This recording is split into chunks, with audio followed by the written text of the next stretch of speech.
Well,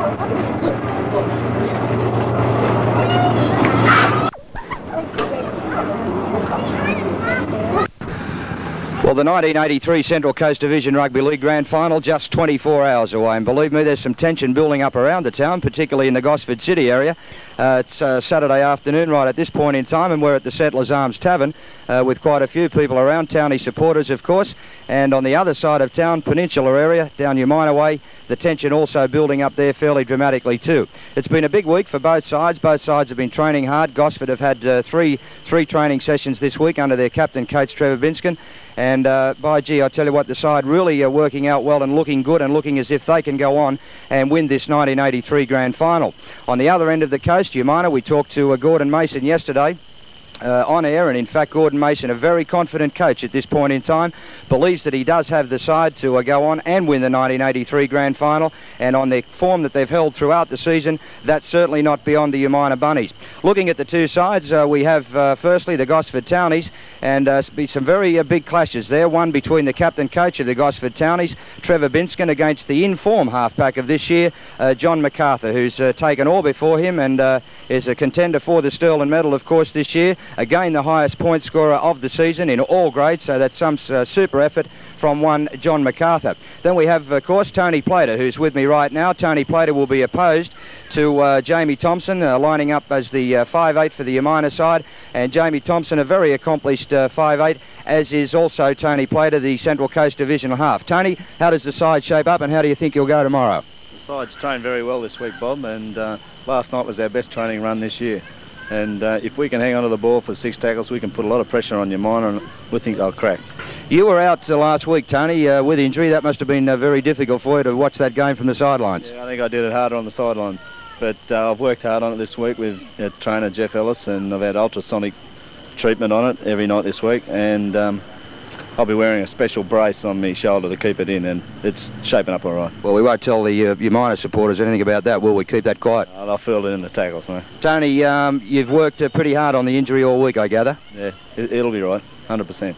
All right, well, you're coming back into the side as 5'8" tomorrow. Darryl Turner had a great game there last week, and by gee, you've got a big pair of shoes to fill there. Yeah, well, he's shoveling it out to Darryl. He can do it again this week, but I'm there for defence mainly, and just to spoil on Jamie Thompson. He's a good player, but we've got him worked out. How does Darryl feel about playing in the centres? I think he's happy, yeah. He's an attacking player, and he gets more room out there, I think. I noticed watching the game last week, Tone, that your forwards particularly, I thought they paved the way for the side's win. Can you see that happening again tomorrow? Oh, certainly, especially up front, and we've got a good back row too, with Horry and Noel Lennon. Noel Lennon's playing particularly well, and if we can win 60% of the ball, or even 50%, but we're going quite well in the forwards. Tony Plater, best of luck tomorrow, and let's hope that the Townies can get up and have a win for you. Sure can. Thanks very much, Bob. Okay, we've got Anthony Clark, and of course Anthony Clark playing on the wing tomorrow, and Anthony did have a spell this year with the Parramatta President's Cup side. Anthony, how did that go for you? Well, it was a good learning thing playing down there. I got a lot of experience out of it, and I'll be going back down there next year. Hopefully I'll be able to go one better and make it with the grade. What about tomorrow? Oh no, I'm very confident tomorrow. We've trained the best we have all year last night, and I think we'll go. I think we'll take it out. You had a spell in the centres last week, of course, in the final. Do you would you prefer to play in the centres, or would you prefer to play on the wing? Well, it's really much of a muchness. I'm happy to be back on the wing tomorrow because I'll be able to involve myself more when I want to. Like coming to the play better off, and now I'm happy to be back on the wing. Where do you actually feel that you can beat Umina tomorrow? Well, I think everyone's been saying that they're a lot speedier than us in the backs, but on the games I've seen this year, I can't see it, and I think it'll be the back line that'll produce the goods. They've been a fairly consistent side, though, all year, haven't they? They finished minor premiers, and in fact finished minor premiers in all 4 grades. Consistency has been their main action right through the year, and by gee, I tell you what, that's going to be a hard coin to toss tomorrow. Oh yeah, you've got to give it to them. They've played very well all year. We've looked at a few videos during the week and picked out a few weaknesses, we think, and we'll play to them tomorrow, and I think we'll be right. Tries is the name of the game, obviously, and you'll be hoping for some early ones in the game. Yeah, let's get a couple of early ones tomorrow, and I think we'll be right. We'll hold them. All right, Anthony, thanks for talking to us. Good luck tomorrow. Thanks, Rob. And, of course, Trevor Binskin, one of the key men in the Gosford Townie lineup tomorrow, and Trevor, the captain coach of the side. Trevor, you must be very pleased with the side's performance up to date. Yes, Bob. Looking at our record, we've only dropped 2 games in about the last 13, where we turned on second last spot, and we were up against it. We knew we had to win every game just about from there on in. We're rolled by Umina by a couple of points, and Erina by a couple of points at Erina.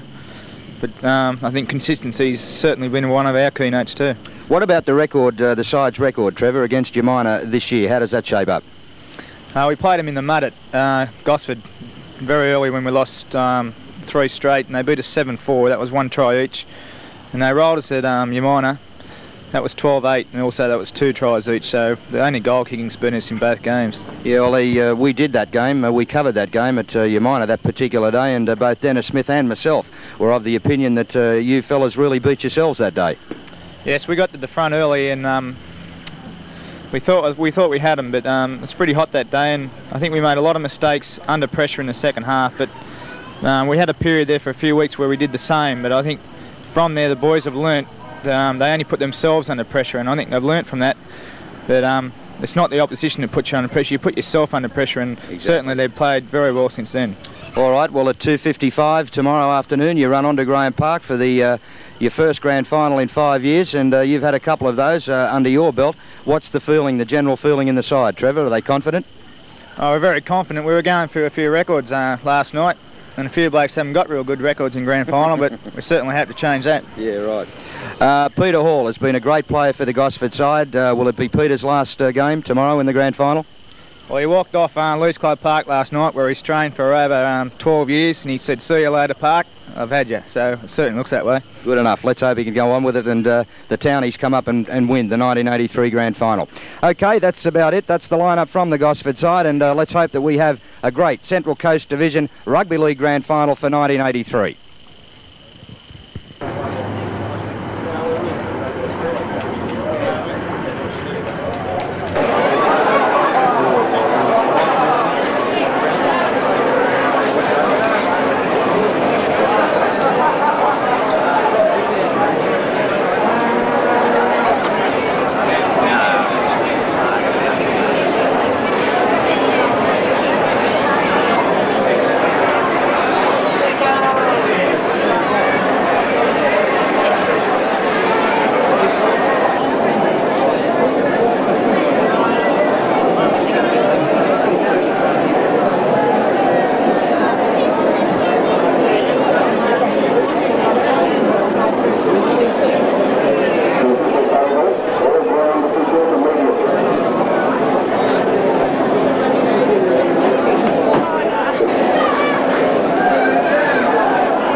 today's game, I feel Canterbury can get away with it. They have, to me, a more balanced look about them. Parramatta, on the other hand, had a large problem the front row, bringing Ron Hilditch back straight into a sudden death playoff game after only 2.5 go-away games. Certainly belies the fact that Parramatta have fallen problems. Stan Jervis out of the team. Paul Myers, Mears, only 20, still I think he's in his first shave the other week, is their best forward of late. Ray Price has been battling for him, and the most important man in today's fight, Stephen Edge. I believe he is a very constructive footballer, but his percentage figures in scrum department have for years always been 50% or under. And as I've said before, possession will win this game today, and for that factor I'm going to Canterbury today to beat Parramatta. Well, I'll still back Parramatta against Manly. That bet that we had a few weeks ago, I'll still have that with you. How many more upper half? Okay, well, we're just about all set for kick-off. Dennis Smith, just quickly from you, your thoughts on the game. Yes, well, I think Gosford will get away with this one. Like I said earlier in the week, I think they've got a little bit more construction around the ruck. You see Trevor Binskin, he changes the point of attack. I think Umina are a side that capitalise on other people's mistakes, and I don't think this is going to happen today. Okay, well, there you heard from Dennis Smith. We've just had the kick-off, and the ball now up the Umina end of the paddock, and they're running down towards the Broadwater end of the ground, with Gosford running towards the Gosford Bowling Club, of course. And there's some pretty tight stuff on in there at the moment, I can tell you. It's Umina in possession, and they whip it right back to Manning, it was, standing right back there deep, and he's put a big kick in and taken beautifully too by Daryl Turner, down on his own 35-metre line in centre field, and that's where he'll get up and play the ball. Turner now, just a little shove in the face there from Sam Ferraro, doesn't take any notice of that and gets up and plays the ball back to Anthony Clark, who brings it up on the open side of that ruck. Gets up now and he'll play it back. Back it comes to Binskin. Binskin looking in fine form too, and he's thrown a pass out there to Tony Plater, and Tony Plater just takes it up the blind side and play about 40 metres out now from the Gosford line. And it's Binskin in possession, puts a kick downfield too, and Martin Briggs is back there. He's got to turn around and go back for it, and he takes it okay, and just runs it up now, has a bit of a look at the opposition, goes to the ground with it. Oh, and there's Noel Annan in over the top with a couple, and there's a bit of a skirmish on in there about 40 metres out, and there's plenty of fooling out there, I can tell you too. But it's Umina in possession now. That's Mick Williams, their hooker. Gets up and plays it. Back to Ferraro. Throws a big long pass out to Manning. Manning puts the foot to it too and drives it downfield to Frankie Edwards' wing, and he'll take that okay. No, he won't feign Tempest. Just puts his knee to it, and he'll bring it up, playing with plenty of strapping on that right leg again too on that hamstring injury, Dennis. Yes, he's got plenty of strapping on there, Bob, but a lot of the times it's only precautionary. They put it on just to give themselves a little bit of extra protection. He ran quite freely last week, so I don't think he's got any major problems. And both sides testing one another out at the moment, I can tell you, but Jimmy Wood said there's a little knock on there by Martin Briggs, and they'll put down the first scrum of the match, and that'll go down about 3 metres on the Umina side of halfway, right in front of our broadcast position here on the grandstand side. Jimmy Wood's just talking to both sets of forwards now, and plenty of fooling out there. And why wouldn't there be? And there's a Gosford penalty from the first scrum. A Gosford penalty in the opening minutes of this 1983 grand final. And it'll be Binskin now to look for touch on the grandstand side. Here it goes, not a bad looking kick either. No, it's a good one too, and gains about 32 metres. And he's taken play right up onto the Umina 22 line. And they'll take the tap free from there. It'll be Frank Edwards to take it. That's so now, just takes a little tap, a little run around there with Binskin. Edwards back in possession, puts his head down and goes straight into the Umina defence, and he's held there, and a good tackle by Ferraro. And Ferraro just getting up on top of him. Gets up now, plays it back to Trevor Hoare. Turns around, looks for a runner, finds Stubbs. Stephen Stubbs, the hooker. And he's crashed to the ground there by the ever-present Sammy Ferraro. Stubbs gets up, plays it back to Binskin. Oh, and here's Rawlings through on the fly down the blind side. Rawlings, but he can't beat the Umina defence, and they wrap him up, put him on the ground about 15 metres out. Gets up now, plays it back to Bullo. Bullo fires it out now to Hillier it was. Gets a pass on to Trevor Hoare there over on the bowling club corner. About 15 metres out from the Umina line. Let's see if Gosford can mount some pressure in the early stages of this 83 grand final. Here they are, there's Hillier now in possession. And he's about 8 metres out from the Umina line. Now that's where he'll play it. Trying to get to his feet. Oh, nearly lost the ball there, Hillier, but he's recovered it okay. Comes back to Binskin. He puts a bomb in the air. It's not a bad one either. Straight up in the air, but it's going backwards, I think. Who's going to come up with it? Looks like Gosford in possession through Plater. But inside the 5, I think he's getting the rule in there.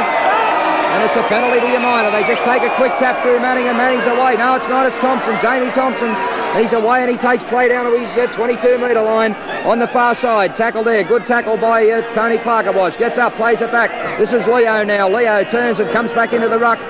puts his head down and taken there by the Gosford defence. He'll get up now, plays it back to Ferraro, looks for a runner, finds young Gavin Slattery down the blind side, but oh gee, some good defence there by Gosford. Darryl Turner it was, in company with Bullo, Big Steve Bullo. Gets up now and they play it, Umina. Comes out of Ferraro, does a little switch inside. Oh, Gary Lewis ran into a big one there of Bullo, and oh, the clash of the big men, I'll tell you. But there's a Umina penalty, and Ferraro just saying to Jimmy Woods, well, what the hell was all that about? But that's what Bullo's got to do, Bob. When he finds Lewis coming through on the boil like that, that's going to be his job, because he's the biggest player in that Gosford side, and Lewis, as everybody knows, let him run, and he's certainly a handful. All right, well, there's a penalty to Gosford. That was given about 30 metres out, and Noel Lennon just placing the ball now for a kick at goal, and we could have an early score in this grand final. An early score in the grand final, and a fairly prolific kicker of goals this year for the Gosford side is Noel Lennon. He's not a big kicker of the ball, Noel, but he's a very accurate kicker, and this is well within range. He'd only be 30 metres out and nearly in front, so quite within his capabilities. Certainly is. Okay, he's got a place now on a big high mound too. Just setting the ball, having another look at it to make sure that it's lined up okay. Got a place now, and is about to start his run back. There he goes, about 5 or 6 paces, and then usually takes, and moves back from the ball now. Sets himself. There it goes, it's on its way, doesn't look a bad one either, no, waved away to the left-hand side of the uprights and out over the dead ball line. So that'll be a restarted play from the centre of the 22 by Umina. And maybe a costly miss, Dennis, at this early part of the game. All right, there's the Umina now, the drop out from the 22, and they've driven that down. Looks like Tony Clark is going to take it. No, Binskin's gone back for it and picks it up. Gets the pass on to Vane Tempest, and Vane Tempest winds himself up and comes up centre field. But he's handled there pretty well by Jamie MacArthur. It was the Umina halfback. Gets up, plays it back to Rawlings. Rawlings puts his head down. Strong fella, this Shane Rawlings too. And they hold him up okay and put him on the ground. They get up now and they play it. Back it comes to Bullo. Comes down the blind side. Oh, there's Stevie Woods all over the top of him like a blanket with a couple of haymakers. But he's gone underneath. He gets up and plays it. Back it comes now to Trevor Hoare. Wide off the fringe of the ruck. Hoare trying to get up some steam, but the Umina defence put him on the ground. They've worked play now about 10 metres onto the Umina side of halfway. Gets up, plays it back to Binskin. Binskin puts the kick in. Not a bad one either. Oh, it's beaten the winger on this side of the ground. That's Finnegan, and it's out into touch. And a fairly astute kick there, Den. Yes, I think Umina's certainly going to have problems here today with Binskin. He's always been a very good kick of the ball in general play, and that's a good example of it. Okay, well, this scrum will pack down right on the 22-metre line. 0-all the score at the moment. And we've had about 6 minutes of play. It's a Gosford scrum win. Binskin now gets it out to Plater. Plater steps inside Thompson. They come across and wrap him up, and there's a skirmish on here between the front row, but it's all settled down now. The boys decided to get back out of it. Here's Turner now. Turner, danger player for Gosford, Turner. But he's held up there right on the 22-metre line in centre field. He gets up and plays it back. There's Stubbs. Stubbs up the blind side. And they're running well with the ball at the moment, the Gosford Townies, I'll tell you that. Stubbs now gets up and plays it. Hillier impeded there. He can't get to that ball. And, oh, gee, that's a bad ruling from Jimmy Woods. That's a bad ruling from Jimmy Woods. I certainly agree with you there, Bob. The Umina player made no effort to get out of the way, and he certainly impeded the Gosford dummy half, and the penalty should have gone to Gosford. Okay, well, they've won the scrum, Gosford, but Jimmy Wood's not happy with that, and there's a Umina penalty after all of that, would you believe? And I wouldn't think Trevor Bint's going to be too happy with that decision. Anyway, Jimmy Wood's the man out in the middle. He's the man that makes him. And Umina now look for touch on the Central Coast Leagues Club side of the ground and find it okay too. Ferraro it'll be to take the tap free. Does so. Throws a little dummy. There's Joe Leo. Puts his head down and charges into the middle of the Gosford forwards. And he's about 40 metres out on the Leagues Club side. Gets up, out it comes to MacArthur, and there's a penalty. There's a penalty to Gosford for an incorrect play of the ball by that Umina player. Yes, well, Jimmy's getting very technical, making that sort of decision in these games, but there's probably a lot of pressure on Jimmy also, so he's got to be excused for making a few mistakes. All right, well, Gosford look for touch and they find it okay too. They've taken play back now to the Umina 22 on the Leagues Club side of the ground. The score 0-all at the moment after 8 minutes. Gosford in possession through Anthony Clark. Oh, nearly busted the first line of defence there, Clark. But they come back and wrap him up, put him on the ground. It was Williams, the tackler. Gets up, plays it back to Binskin. Here's Buller wide off the fringe of the ruck. Oh, he's got some steam up too, the big fella. And he's pulled down about 6 or 7 metres out. And that's where he'll play it. Buller now plays it back. Back it comes to Stubbs. Swings it back to Binskin. They work the blind side. Here's Hoare. There's a move on Hoare, but Umina weren't going to swallow that one. And they come across and put him on the ground. He'll get up now and he'll play it. Hall gets up, plays it. Out it comes now. That's Clark out on the wing. Runs around one. They stands up a couple of players, but now they've got him okay, Umina, and run him out into touch, and that'll be a scrum. And not a bit of good stuff there, Dennis. No, that's bad, really. The forwards battle their hearts out to get the ball, and Scotty would agree with me there. They certainly get cranky when they look up and they see a winger running across field and end up getting bundled into touch.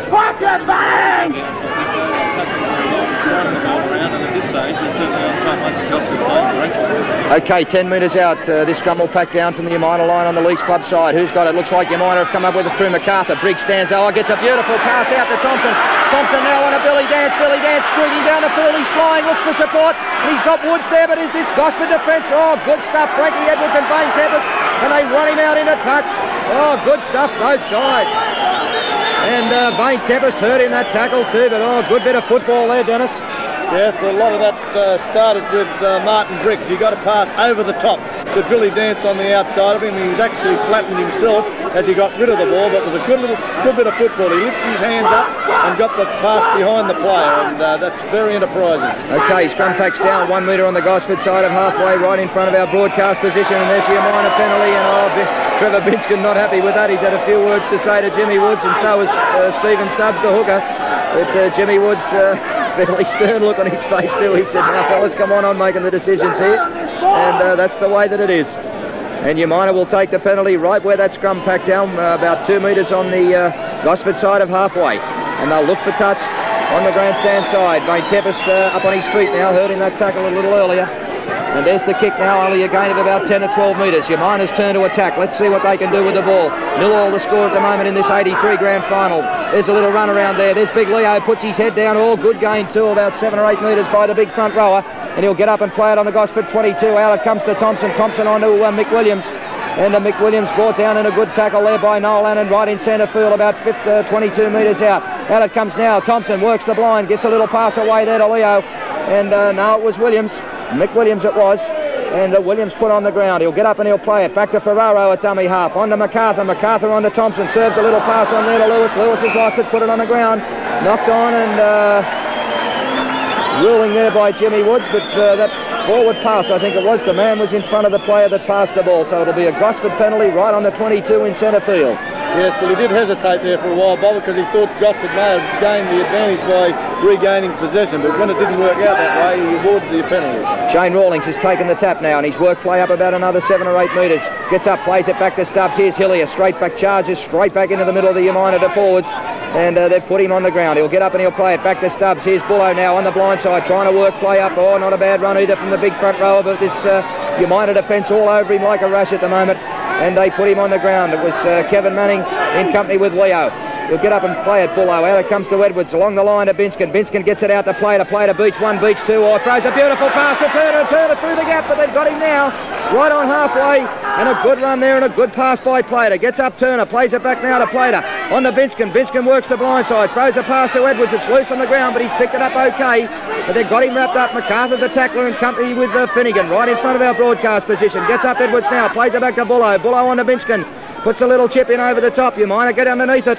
And not good tactics there from Binskin. Should have been a little bit deeper, that kick. And Thompson will come up with it for Umina. Just struggles to his feet now, Thompson. He gets up and plays it back. Back it comes now to Dance. Dance on to Leo. Leo bursts through the ball loose on the ground. Knock back, said referee Woods. Umina still in possession. 40 metres out from their own line, and the score 0-0 at the moment. Manning it is. Gets up, plays it back to Ferraro. Ferraro now on to slow. Crashed to the ground there, and a great tackle. That was Mick Williams. Crashed to the ground there by Stephen Stubbs, but he's okay, and he gets up, plays it back now to Thompson. Thompson's put a kick in downfield, and it is a gem. An absolute gem. A gain of about 35 metres, Dennis, and they're going to have to take that out of Thompson's repertoire. Yes, well, Thompson's got to do this to compete with Trevor Binskin, because Trevor Binskin's certainly going to be doing it for the Townies, so Umina needs someone there that can do it, and Thompson just proved that he can.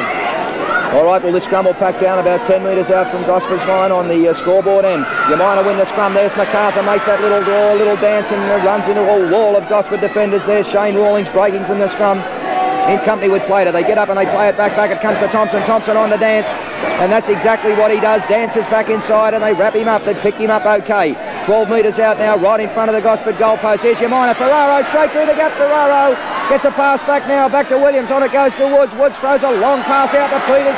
Oh, and Peters hitting a big bone cruncher by Tony Clark on the other wing. Peters now, he'll get up and play it 22 metres out. And it looks like Steve Woods in possession. He just runs that up about 4 or 5 metres from the dummy half position before he too is tackled. Gets up, plays it back. Back it comes to Thompson. And there's a big towering bomb up in the air. It's right underneath the Gosford sticks. Up they go. Biggs goes up and they come up with it, Gosford. Oh, and the flying men go up high for it. Plain Tempest it was that came up with it for Gosford. Rawlings now, dummy half, and runs it out about 7 or 8 metres from the Gosford line, right in front of their goalpost. Rawlings will get up and play it. Back to Stubbs. Stubbs now on to Annan. Annan comes up. No, it wasn't. Trevor Hoare it is. And comes up the blind side, Trevor Hoare, and put on the ground in a good tackle there by Mick Williams into Woods. He'll get up and he'll play it. Back it comes now to Hillier. Hillier beats one, but he can't get away from Ferraro. He's got him right round the bootlaces. 22 metres out. Gosford in possession through Binskin now. On it comes to Plater. Plater throws a pass to Bullow. Bullow up the sideline. Looks for support, but it's not there. And he's crashed to the ground there, and a good tackle by Ferraro. By G's getting through some work. Sammy Ferraro, Bobby Scott, isn't he? Certainly is, and gee, it's open football, Bob, for a grand final. I mean, generally you expect a little bit of a softening up. Open football and great excitement for the crowd who are lapping it up. Oh, it's good stuff, but there's a kick now by Gosford. The ball gone out into touch right on the halfway line in front of our broadcast position, and that's where the scrum will pack down about 10 metres in with the score 0-0 at the moment. Jimmy Woods now just talking to both packs of forwards. Binskin to feed. And in it goes. Looks like it's Gosford scrum win. Yes, it is. And Vincent just wrapped up there by his opposite number, MacArthur. And that's where he'll get up and play it. Right on halfway. Rawlings now from the dummy half position. Goes himself, puts his head down. He's a strong fella too, this Rawlings. And a good run there. A good gain of about 9 metres. Gets up and plays it back. Back it comes to Plater. Plater on to Edwards. Comes back inside. Edwards beats one, beats two. But now they've got him. They've put him on the ground about 40 metres out from the Umina line. And Edwards will get up and play it right in that spot. He gets up now, plays it back. Back it comes to Bullow. Turns inside. There's Annan flying. Oh, nearly through the gap there, Annan. But put on the ground there by Williams it was. He'll get up and play it. Back it comes now. Binskin works the blind side. Binskin. He's got Trevor Hoare there. Now they get it on to Clark. Clark up the wing. Oh, but he's lost the ball and it's gone out into touch. And that's where a scrum will pack down. Off just on that movement there where Bullow took the ball up and turned it back inside to Annan. That's where Gosford need that third player to come in onto the ball. They had Annan there, but they've got to have the third man coming off because the cover defence is going to pick Annan up and they need that next ball carrier. I also noticed Sammy Ferraro's gone in into the hooking spot. Right. Okay, well, Umina, well, he's won that scrum, but there's a penalty. Well, there's a strange ruling from Jimmy Woods. I just can't understand that. Umina win the scrum and he gives them the penalty for feet across. Well, yeah, that's true, but at least they're going to gain another 30 metres, so if that was the case, maybe he had to do that. The score is 0-0 in Sydney, and Ron Hilditch is receiving treatment for a shoulder charge. Looks like he might go off the field. Well, that's bad luck for Parramatta if they're going to lose Ron Hilditch early in the game.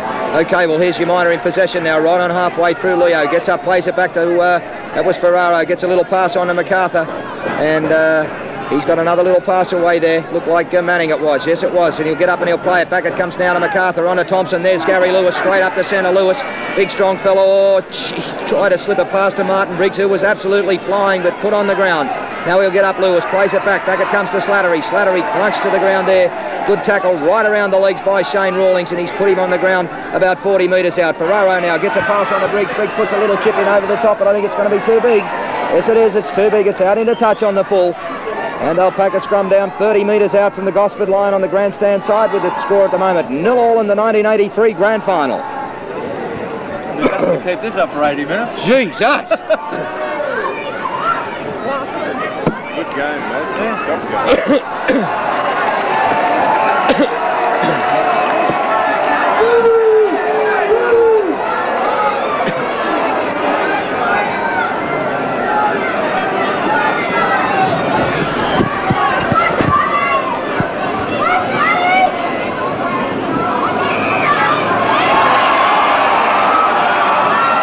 Okay, well, out of that scrum, there's a Gosford penalty.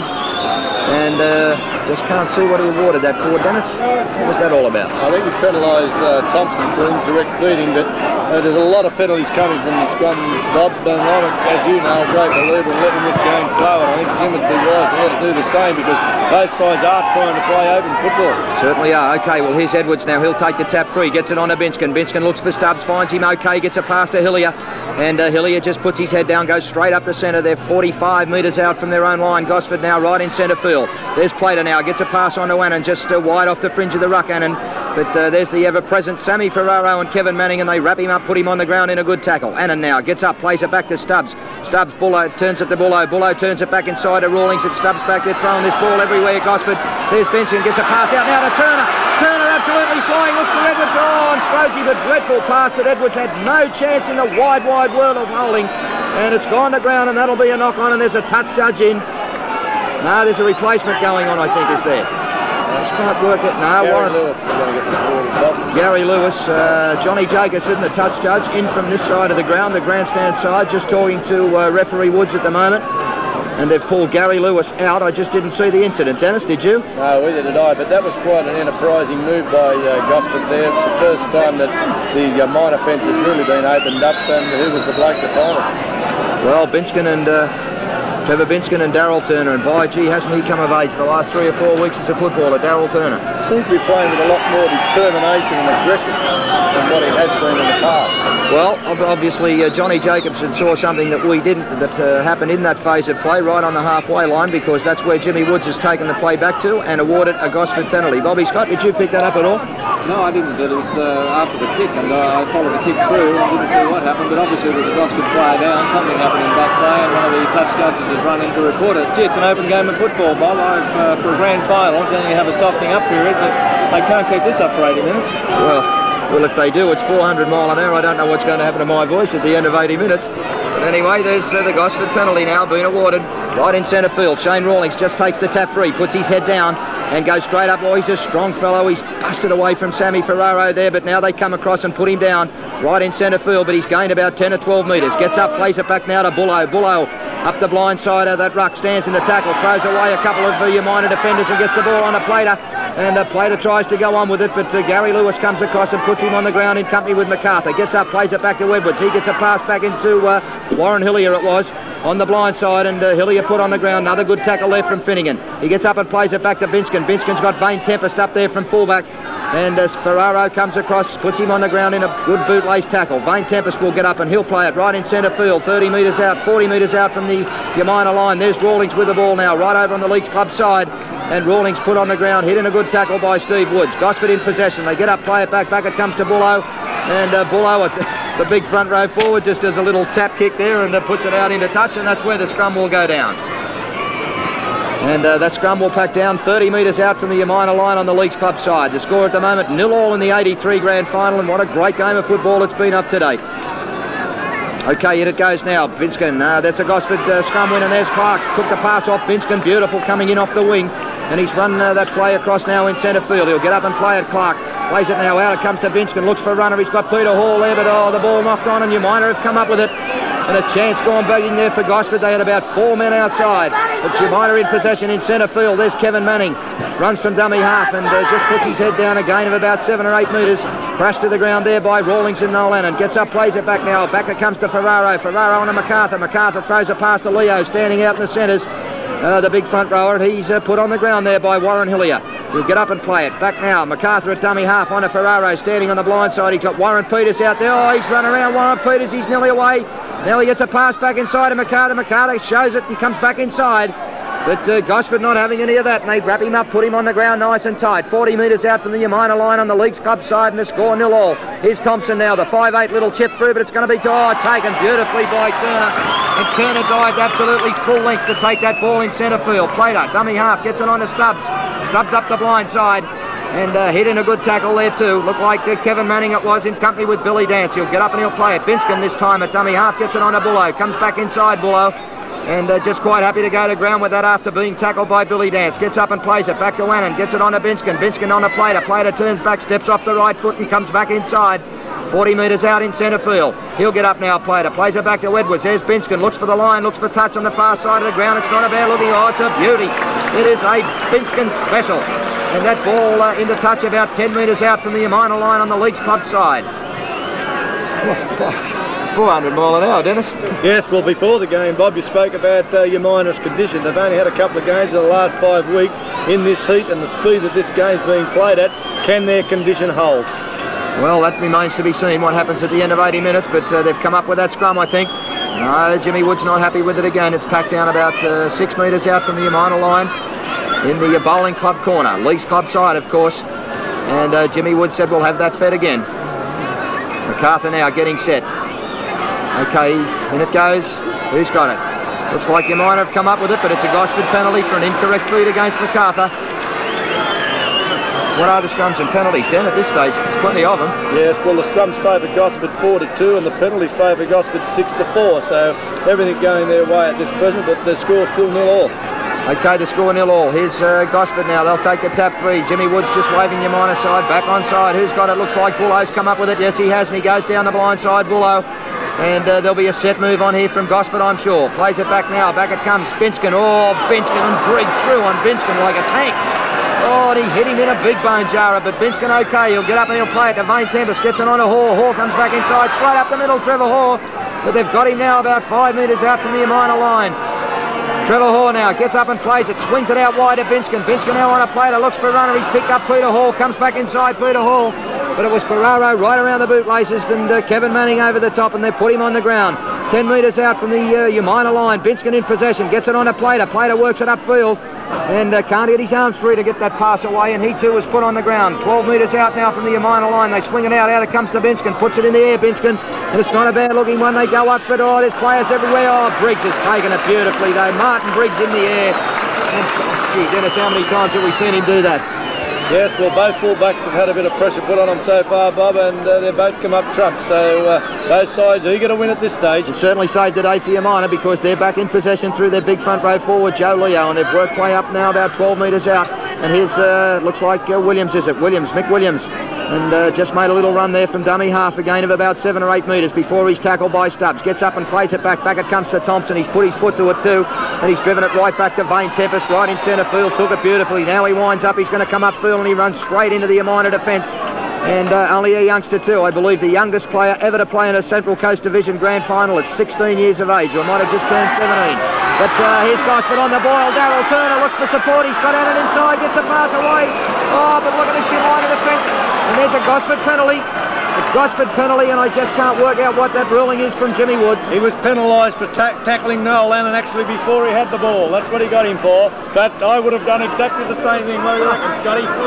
Yes, he did grab him around the leg just before he got the... There wasn't much in it though, Dennis. All half back for a good pass. Well, I don't know about that, but the pressure was really on there, and that big Gannon gets the ball. You know, anything could happen, and I think you would have tackled him too if you had been able to catch him. Well, it's a good pass for me out there today, mate. I tell you, it's being played at a pace. It's tremendous for the crowd and nothing in it. I think condition's going to tell the story, Bob Sharman. I think whichever side's the fittest in this second half is going to be the winner. Well, particularly with the heat that's on at the moment too, because it is. I think it's about 19 or 20 degrees, Bob, and by gee, you're going to have to be fit to play rugby league football at that pace in that heat. But anyway, there's a Gosford penalty out of all of that, and Noel Lannon will have an attempt now to put Gosford in front. We've had exactly 25 minutes in this first half, and the score 0-all at the moment. So obviously there's not going to be much in this game at all. It's still 0-all down in Sydney, Bob, and Ron Hilditch is off the field, has been replaced. Graham Winner's now on. Well, that certainly sounds like the end of Ron Hilditch's career, I'd say, Ross. Yes, I think it will be, Bob. All right, Annan got this place now. It's about 20 metres out and about 12 metres to the left-hand upright. Got it placed and just setting himself now. Has another good look at it too, because points in this grand final absolutely vital, particularly in this first half.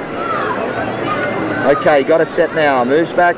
Takes about 5 or 6 paces back, Annan. Only a short run. Moves into it. There it goes. Oh, looks all right. Oh, straight over the black dot. Yeah, so Gosford go to the lead now by 2 points to 0 in the 83 grand final. Playing slightly better football. Oh? Gosford playing slightly more organised. Yeah. Who's the fittest side? Who'd be the fittest? Mate, they've only had 2 games in 4 or 5 weeks.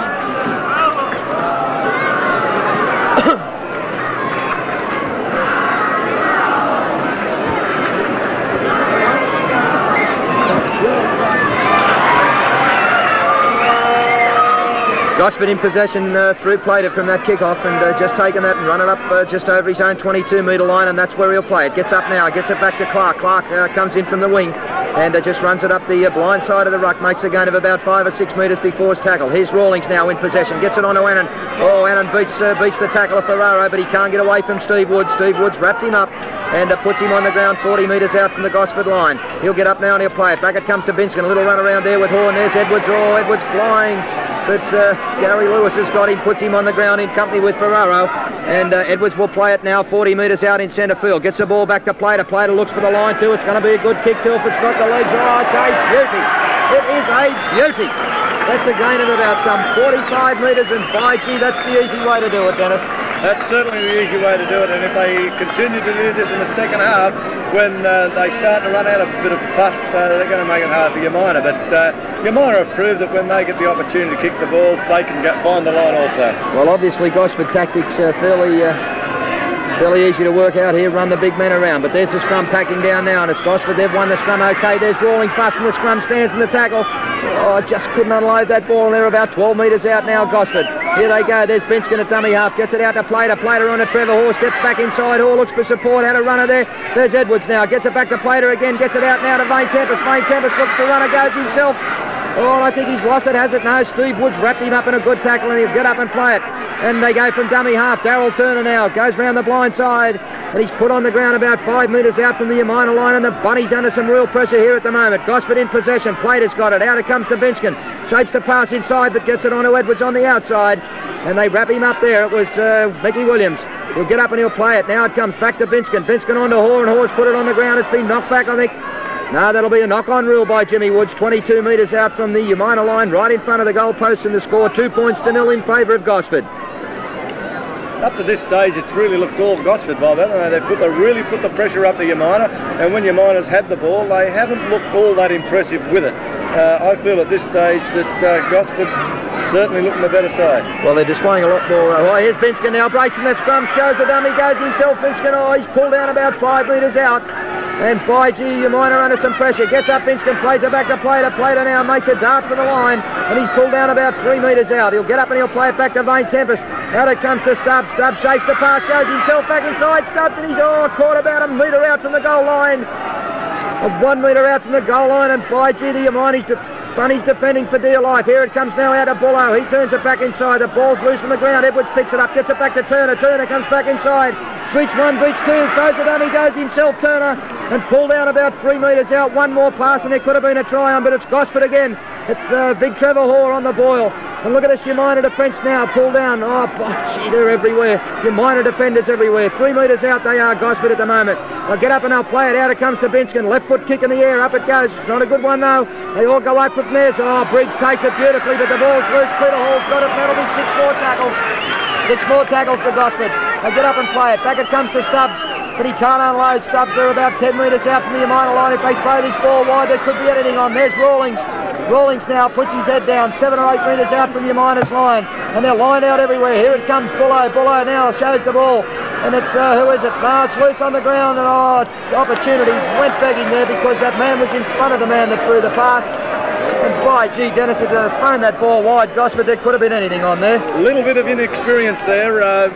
On one occasion, one of the Gosford players threw a dummy and they should have let the ball go, but they also had the Umina defence gathered in around the ruck there at one stage, and they were content to keep turning the ball back inside. If they had to let it go out along that back line, it would have been a certain try. Gosford looked like a fighter who's punched himself out. They've had enormous pressure on Umina. They certainly have. Well, here's Umina now. Let's see if they can put some pressure back on the Gosford Townies, because it's Ferraro. He's got the ball and he's 40 metres out from his own line on the grandstand side. Gosford leading at the moment by 2-0, and there's MacArthur. Oh, good little bust there by the halfback, but now they've got him, wrapped him up and put him on the ground. He gets up, plays it back. Back it comes to Thompson. Along the line of Billy Dance. Billy Dance puts a left foot kick in, and it's gone back to Anthony Clark, and he gathers that okay. And Warren Peters comes in and swarms all over the top of him like a blanket. He'll get up and he'll play it now. Back it comes to Binskin. Oh, and Gosford at the moment a bit 6s and 7s because they're standing around everywhere. But it's now Vane Tempest right in centre field. He'll get up and he'll play it back to Binskin. Binskin, who has he got? He's got Trevor Hoare in support, but they've turned the ball back inside Gosford, and I think they'll do better to swing it out wide. They get up and play it right on halfway. Back it comes to Hillier. Throws a wide pass out. That's the exact thing I was talking. He's going to pass out to Peter Hall. Peter Hall up the field. Oh, didn't have the pace to go on with it, Hall. But a good run from the centre just the same. And they've taken play up now to the Umina 22 on the Leeds Club side. Peter Hall now gets up and plays it. Back it comes to Annan. Annan now gets it out to Plater. Plater on a Binskin. Looks for a runner too. Oh, there's Turner. Oh, through the gap by Binskin beautifully. He's come back inside. Gets a pass on to Rawlings. And Rawlings is in under the black dot. And oh, that's a super Gosford try. What a good bit of stuff by Trevor Binskin. Yes, Trevor Binskin ran across the field. He held the ball up long enough, and these two players are certainly combining. Bob, he was looking for Darryl Turner, and Darryl Turner's running very hard and fast onto the ball. He ran across, the fullback coming him, so did the cover defence. He had nowhere to go, and he turned inside, and he found the ever-present Shane Rawlings there to score a try for Gosford. And they're certainly mounting pressure now. And my word, they are. Bobby Scott, I thought that Darryl Turner had gone the wrong way when he got back inside. He managed to cut back and find the player, and that's all that matters. He's a great young player, this Rawlings. He's certainly impressing me. And this young fullback, Vane Tempest, only 16 years of age, the enormous pressure on this kid today, and he's taken the ball, he's run it all day, and he's tackled like a Trojan. Great young footballer. Yeah, certainly shows a lot of promise. Okay, Nolan has got this place now right in front of the sticks, and the score at the moment 6 points to 0 in front of Gosford. And Anna now just sets himself. Got a place, walks back. And moves into it. And there it goes, right over the black dot, I think. Yeah, it's a beauty. So the score at the moment, Gosford 8 Umina 0. The money's looking good. Hey mate, take 3, will you? Let me get my voice back. Playing good football. Yeah, they are. It's that Sun too. That Sun's a bugger where they're running that way. The second half when you might have come back out. That's right. They've got everything in their favour, Gosford. They've never played attacking football like this all the year. No, have they? Real dour stuff.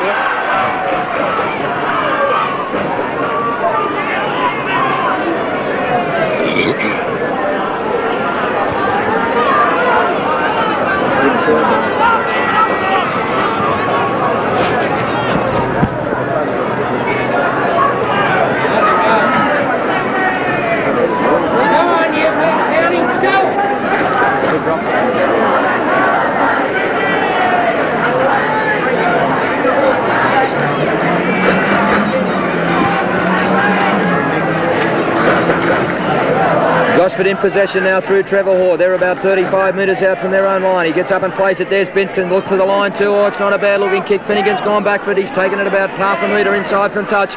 And he'll just take that ball now and run it upfield. Beats the tackle of Binskin. Turner's got him, not before he can slip the pass away to Briggs. But I tell you what, Umina are a bit 6 or 7-ish at the moment. They're just not organised, the Umina bunnies. Briggs now tackled, gets up and plays it. Back it comes to MacArthur on to Thompson. Now they're going to spring it wide. Umina out. It comes to Dance. Dance on to Stevie Woods.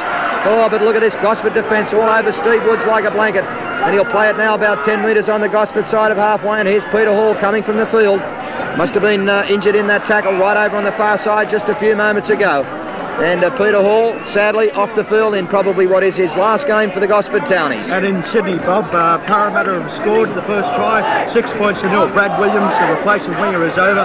Parramatta 6, Canterbury 0. How's your jackpot ticket looking now, Ross Birrell? Not real good. It's a long way to go, Bob.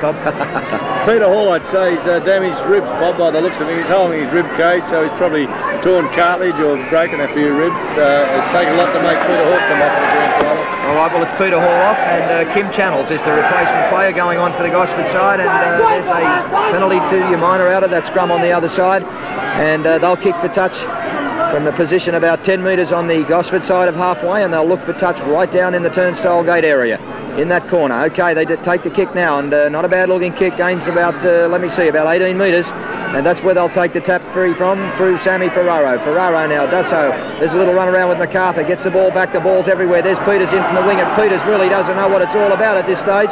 Does not know what it's all about. He ran himself round in circles. But Umina in possession, gets it out to Thompson now. Thompson on the Dance, tries to beat the tackle. Now they get it back inside to Thompson. Oh, steps inside Binskin, but Binskin's got him covered now, but he gets a pass away to Briggs. Briggs beats one, flies for the line, Briggs. Now they've got him, but they're about 8 metres out, Umina. Can they put some points on the board? There's Peters now, big strong fella too. Peters going for the line, he's held up, I think, over the line. They got him rolling over and turned him upside down. 1 metre short of the Gosford line. Warren Peters will get up and play it. Ferraro goes himself. puts his head down, but driven back there. Trevor Hoare, the tackler, and Shane Rawlings, some good Gosford defence there. And Ferraro will get up and play it 3 metres out. Briggs goes himself, runs the blind slide, slips a little pass away, it's loose on the ground. And Gosford have come up with it, but a knock on both ways, said referee Jimmy Woods. So we'll put scrum down about 5 metres out from the Gosford line. That was good stuff then, Bob. That's the first time that your minor bunnies have really put the pressure on the Townies. The Townies were desperate there for 2 or 3 tackles, and they proved they've still got a lot of fight left in them yet. Okay, scrum packs down 5 metres out, right over in the bottom corner, in the left-hand corner of the ground.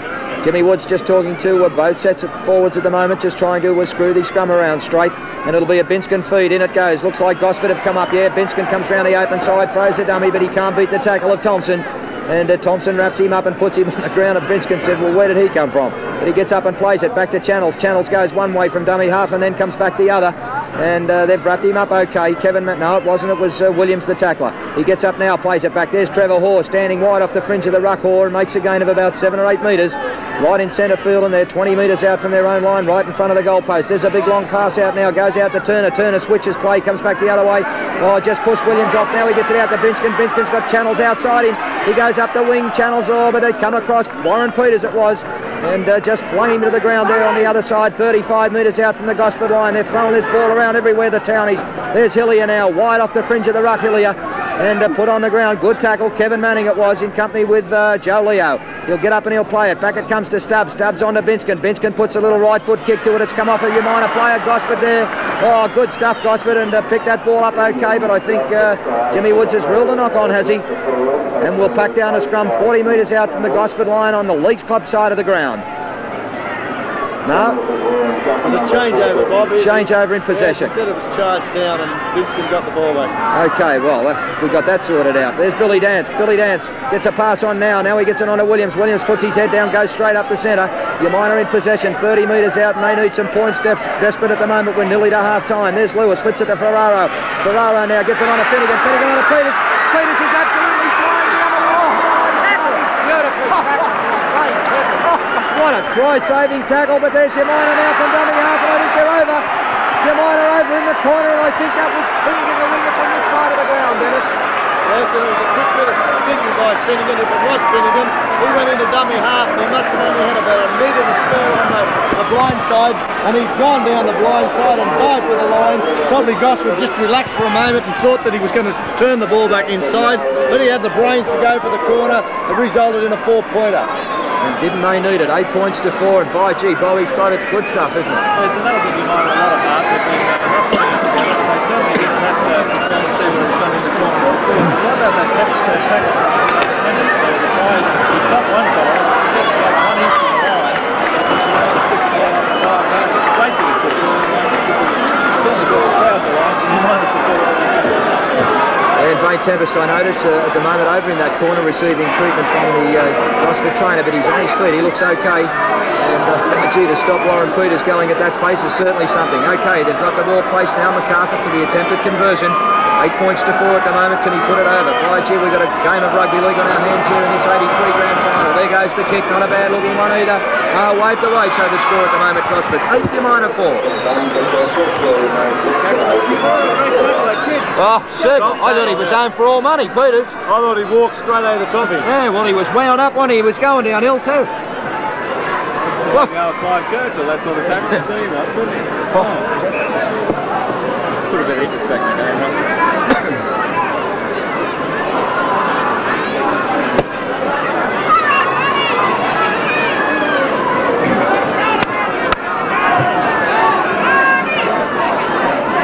Umina now in possession from the kickoff. Big Joe Leo, it is the front row forward, and they've worked play now up about 40 metres from their own line. Ferraro runs it out from dummy half. Oh, hitting a good tackle there too with Stephen Stubbs and Warren Hillier. But he's okay, Ferraro. He bounced up there like a ping pong ball. Gets up now, out it comes wide along the line. There's Dance. Dance now stops and dances. He's had the ball pinched. He's had the ball pinched. Let's see who that was. It looked like Plater. Plater it was. Pinched the ball from Billy Dance. And there's a Umina player down on the ground injured. Here's Gosford now mounting some more pressure on the bunnies. There's Turner having a big part to play in this game, I'll tell you. Turner. Trevor Hoare now juggled the ball 3 or 4 times, and he's put on the ground finally by Williams. Thompson down on the ground, and by gee, doesn't look too well at all. But here's Gosford. Stubbs now wide off the fringe of the ruck. Stubbs, and they've worked play Gosford up 22 metres out. 22 metres out, and Jamie Thompson having something to say to Johnny Jacobson, the touch judge there. I'll tell you, not too happy with him at all. But it's Gosford in possession now through the replacement channels. Out it comes. Binskin now, little one-handed pass. Here's Annan, straight up the centre, Annan, nearly through the gap to the big fella, and he was flying, absolutely flying. They're 20 metres out from your miners line. 8 points to 4 at the moment. Binskin now puts it in the air. They're all up, but I tell you what, these Gosford players are offside, I think. Briggs has come up with it, has he? Briggs has come up with it for the Umina side, and that's about the 4th ball that he's taken like that in this half under pressure. And Briggs will get up and play it. 1 metre out from the Umina Bunnies line. Here's Ferraro. Ferraro now runs it out. We've got about 1 minute to half time, and 8 points to 4 in favour of the Townies. And it's Finnegan now. Finnegan at dummy half. Goes down the blind side. He's lost the ball. And by gee, if they spin it out wide here, Gosford, they've got the Bunnies in all sorts of trouble. Rawlings now, but he just went himself from dummy half. That's not good tactics. Let's see what they do with it now. We've got about half a minute left to half time. Binskin now. Now he gets a pass to Bullo. There's Edwards. Oh, Edwards crashed it. A big sandwich tackle. He got up and he said, which way did the truck go? It was a big tackle, Dennis, wasn't it? Yes, must have been a little knock on there too. I feel now, we're in the second half anyway, Bob. I think Trevor Binskin's got to change their tactics because he is revolving the play a lot around that ruck area. I think your Umina will wake up to it, and I think they gain a lot more valuable ground if they start spinning the ball out and start using players like Darryl Turner. Well, as the Umina scrum win, there's a little knock on as the half-time bell goes with the score at the moment in this 1983 grand final. Gosford 8, Umina 4. What's the half-time format? What are you doing? We'll talk to Bob, I think. We're going to talk in that early. And Trevor kicks the ball, see? We'll just talk to you at half-time. All right? Best old mate, and next time you burn off in the backyard, make sure that the wind's blowing in the right direction.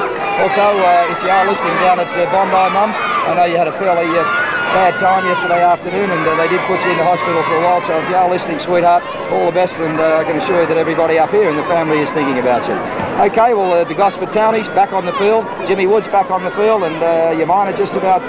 Yes, and they might be trying to see if they can bridge the gap in this possession department, because they're getting beaten 6-2 for the ball in the set scrums at this stage. And it looks like Gavin Slattery is the player that's off the field, I would say.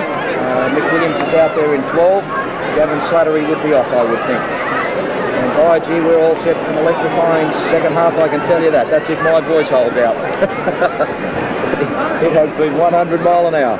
All right, well, Umina will be running this half, of course. They'll be running towards the bowling club end, and Gosford coming back down towards the Broadwater end of the ground. And Umina just placing the ball now through Jamie MacArthur, who incidentally won our 2GO Player of the Year award here this afternoon, and congratulations to him. A fine young footballer and having a great game here for his side this afternoon. Okay, there's the kick-off. Left foot kick-off by MacArthur, and drives it right up deep into Gosford territory, where it's taken by Rawlings. Oh, and look at Rawlings winding up too. That's a good run from the lock forward, and he's brought play up about 35 metres out from his own line. He gets up and plays it. Back it comes to Annan. There's Edwards, and they're spinning this ball wide. And I wouldn't be surprised if Dennis Smith was in there having a chat to him at half-time, because that's exactly what they're doing, Dennis. Out it comes back to Binskin. Binskin now runs round behind a couple of players, kicks for the line. Oh, but it's a fraction big.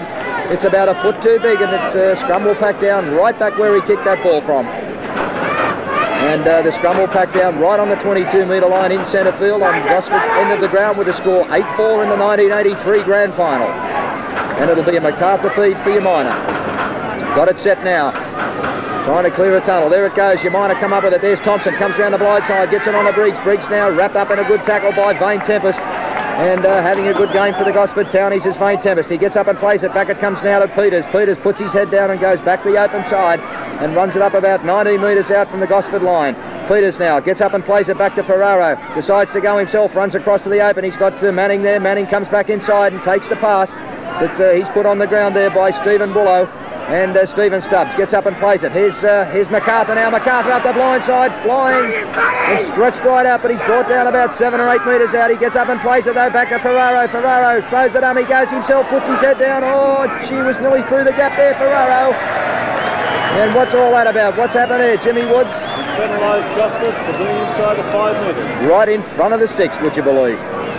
So, by gee, what an early start for Umina. This is going to be very vital for Umina, Bob. I feel that, 8 points to 6, they realise they're right back in this game now, and I think psychologically it's certainly going to do a lot for them. And I believe that when Gosford go back and kick off after the resumption of play, they've got to be sure that they can keep Umina down in their quarter for some time and not let them back up this end of the field. Well, this looks like an easy one for the Umina Bunnies because it's only about 10 metres out and it's right in front. And for a fellow that scored something like 170 odd points this year, that should be no difficult task. All right, got it set, moves back. Here he goes, MacArthur. Moves into it, there it goes, right over the black box. So the score at the moment, Gosford 10. There we go. Other way around. If I get that up, didn't I? Deal. Where's my program?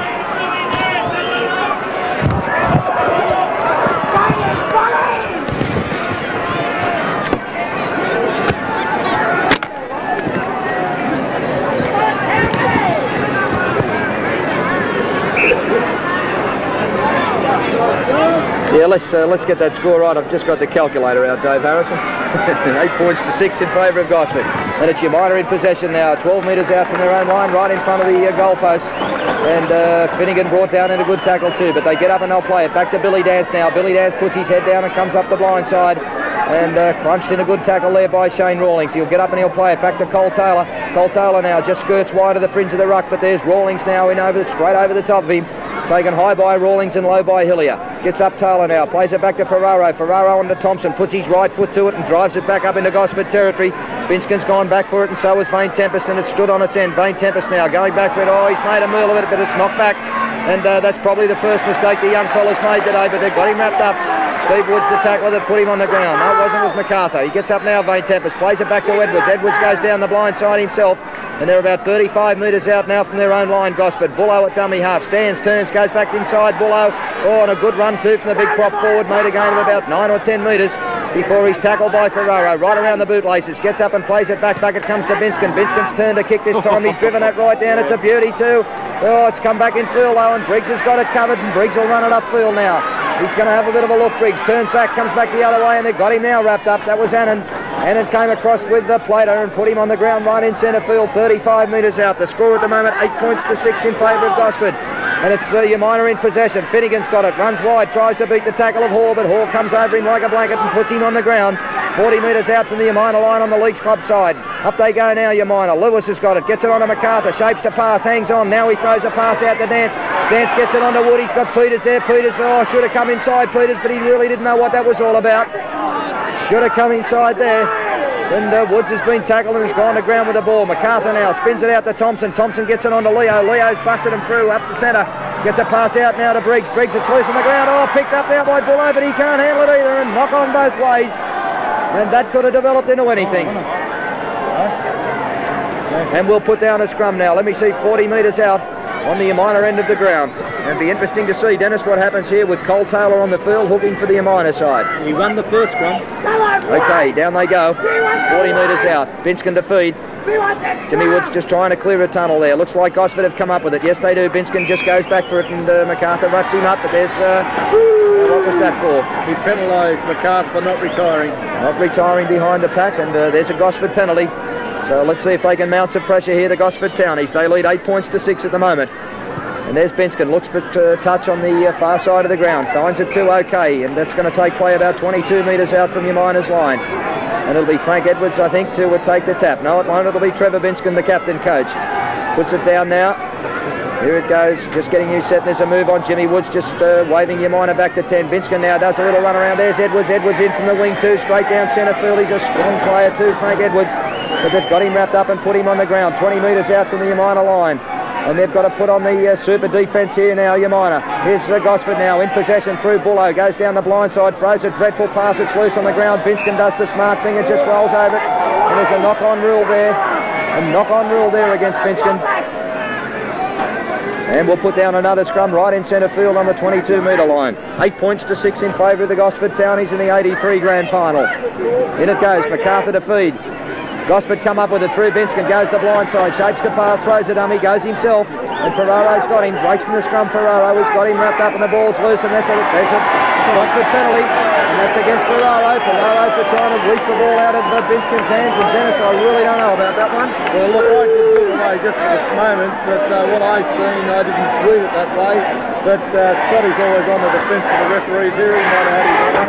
Well, I think in fairness it was a fair decision. I mean, there was no reason to reef the ball out of his hands. He's given away 2 points. Well, he did reef it away. That's what I'm saying. I turned away for a second and didn't see it. Okay, well, Noel Lennon's got it placed, and it's 20 metres out right in front of the sticks. And by gee, this game could finish up in a cliffhanger. 8 points to 6 in favour of Gosford at the moment in the 83 grand final. And will it be the year of the bunny after 22 years? Who knows? Cole Taylor's got a big responsibility for this Umina side, Bob. If he can win some ball, he can still keep him in this game. My word, he can. And that's obviously the reason that they've sent him on there, Bob. Okay, Annan's got this place, 20 metres out, right in front. Not a difficult kick for a man of Noel Annan's ability. Takes 5 or 6 paces back. Got himself set now. Just steadies and moves into it. And there it goes. Looks okay. Yes, the flags are up, so the score at the moment was 10 Umina 6. That's stupid. Stupid. That was stupid.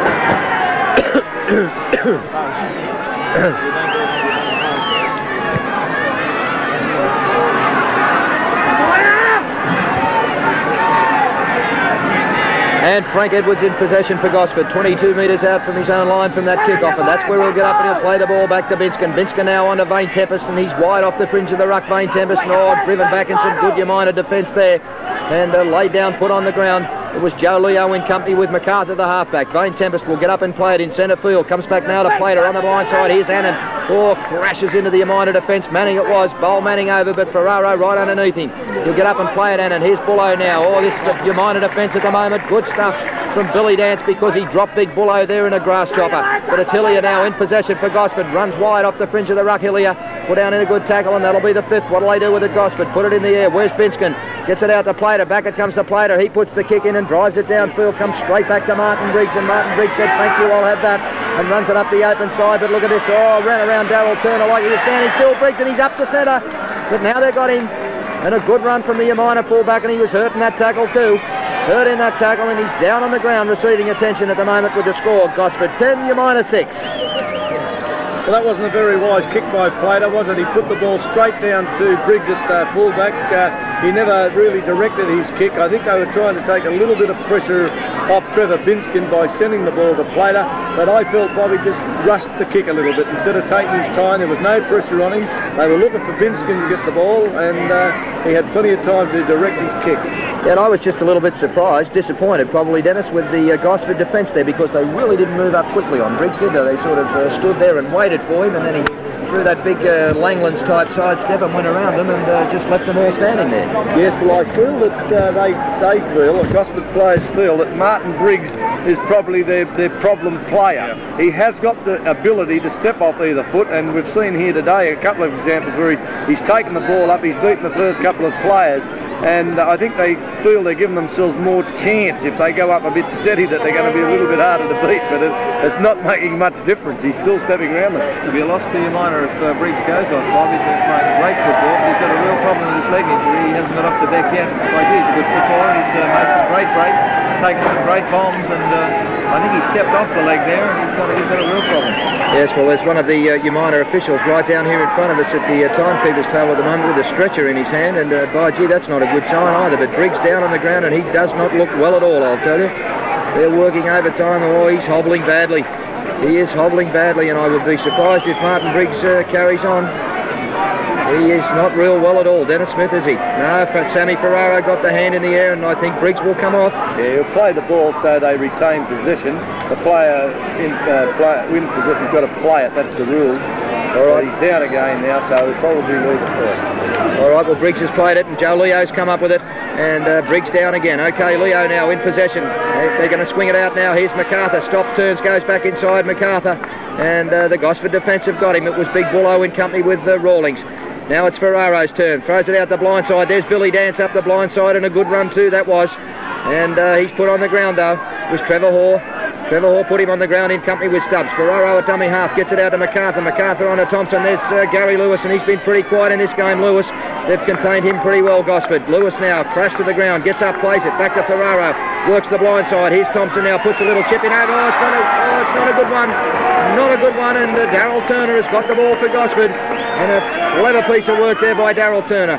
He swings it out now. Out it comes to Binskin. Binskin's got Stephen Stubbs out there. And Martin Briggs is hobbling off the field now, and that's a crying shame for the Umina Bunnies. They'll miss him. But back to the football, and we're right in centre field. Binskin now throws a pass out to Hall. Hall gets it on to Bullo. Bullo tries to get a one-handed pass there, juggled, and they put him on the ground. Put him on the ground right over on the far side.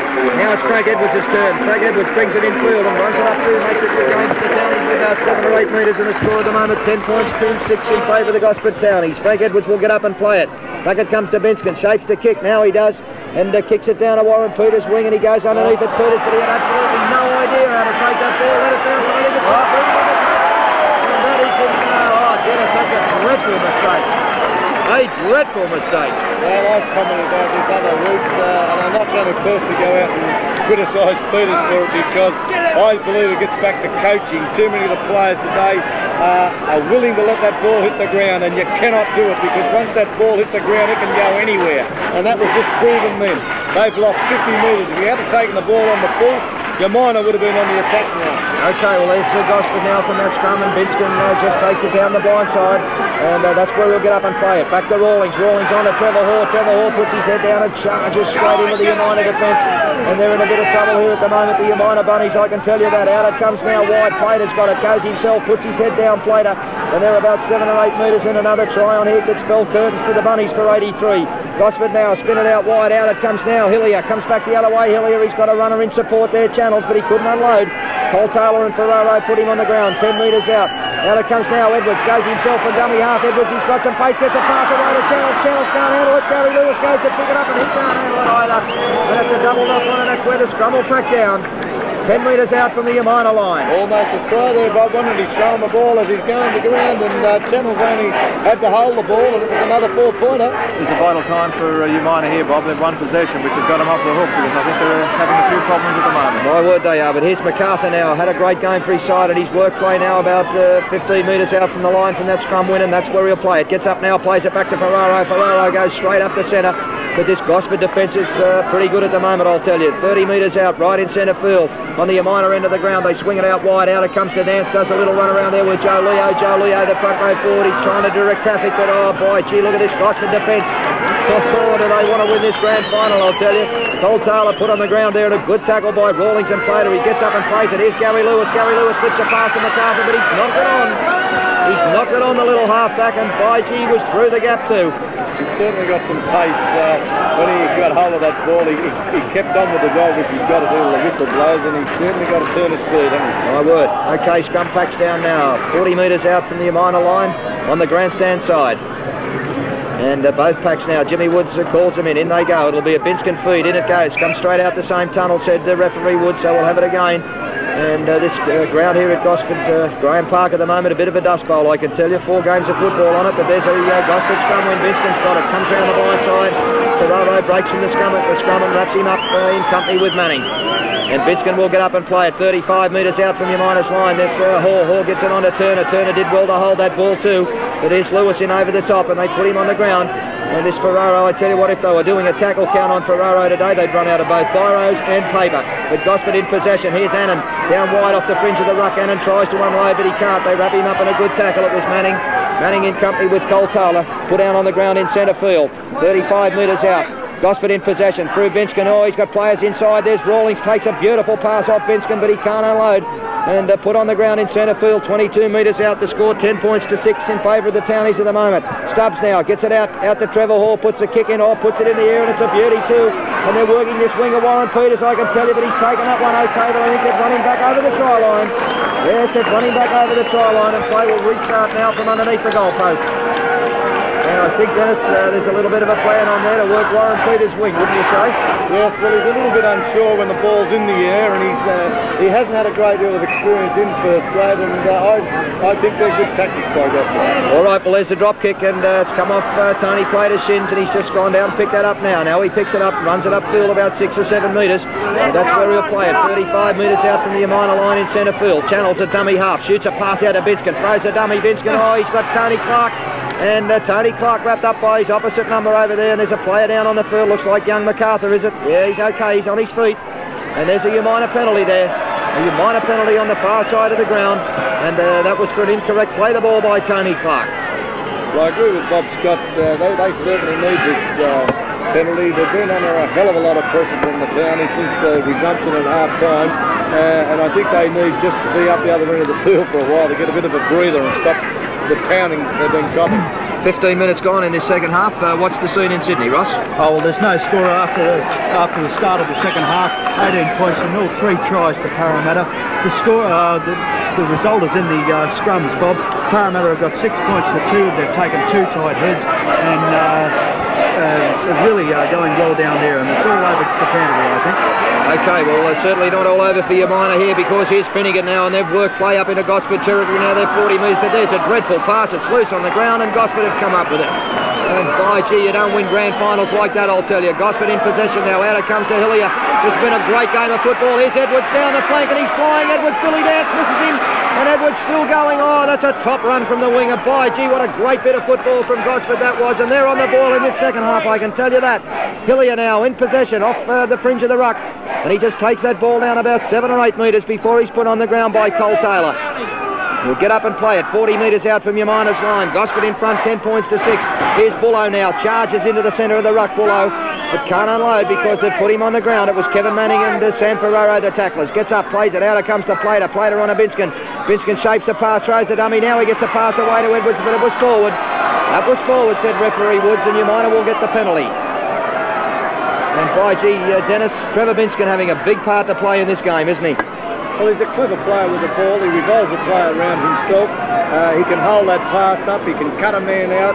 He can find line with probing kicks. Yes, very valuable player for the Townies. Bobby Scott, I just get the impression at the moment that Umina are looking a bit tired because they're not really functioning as a team, are they? You've got to get back into Gosford's half, Bob. If they keep defending the way they have been for the last 5 minutes, I think the condition thing is going to really tell. They really need to get into Gosford's 25 and put some pressure back the other way. Okay, well, let's see if they can do that now, because it's Umina in possession. Up they go now, Manning from dummy half. Now he gets a pass back to Leo. Leo turns, goes back inside though, and they're a bit 6 and 70, so I can tell you, but there's Finnegan. Finnegan straight up the centre now. He's got MacArthur, the ever-present little half-back MacArthur. Shrugs off one tackle, gets a pass to Manning. Manning hit in a big bone jar there, through the pass, and the ball loose, and Gosford come up with it. And another Umina bunny, Chance guy begging there, and who's got it? I think it's Binskin. Binskin down too, with a cramp in the leg, it looks like. Yeah, it's a good time to get one too, I'll tell you, when your team's at 6 and 7s and Umina are attacking. Pretty heavy old campaigner, Trevor, and he'll slow things down there now, get Gosford reorganised, and they'll play the ball and get back into the game. Well, as they say in the classics, Trevor Binskin been there and done it. All right, well, he's down receiving treatment at the moment, and the score, Gosford 10, Umina 6. We'll take a commercial break.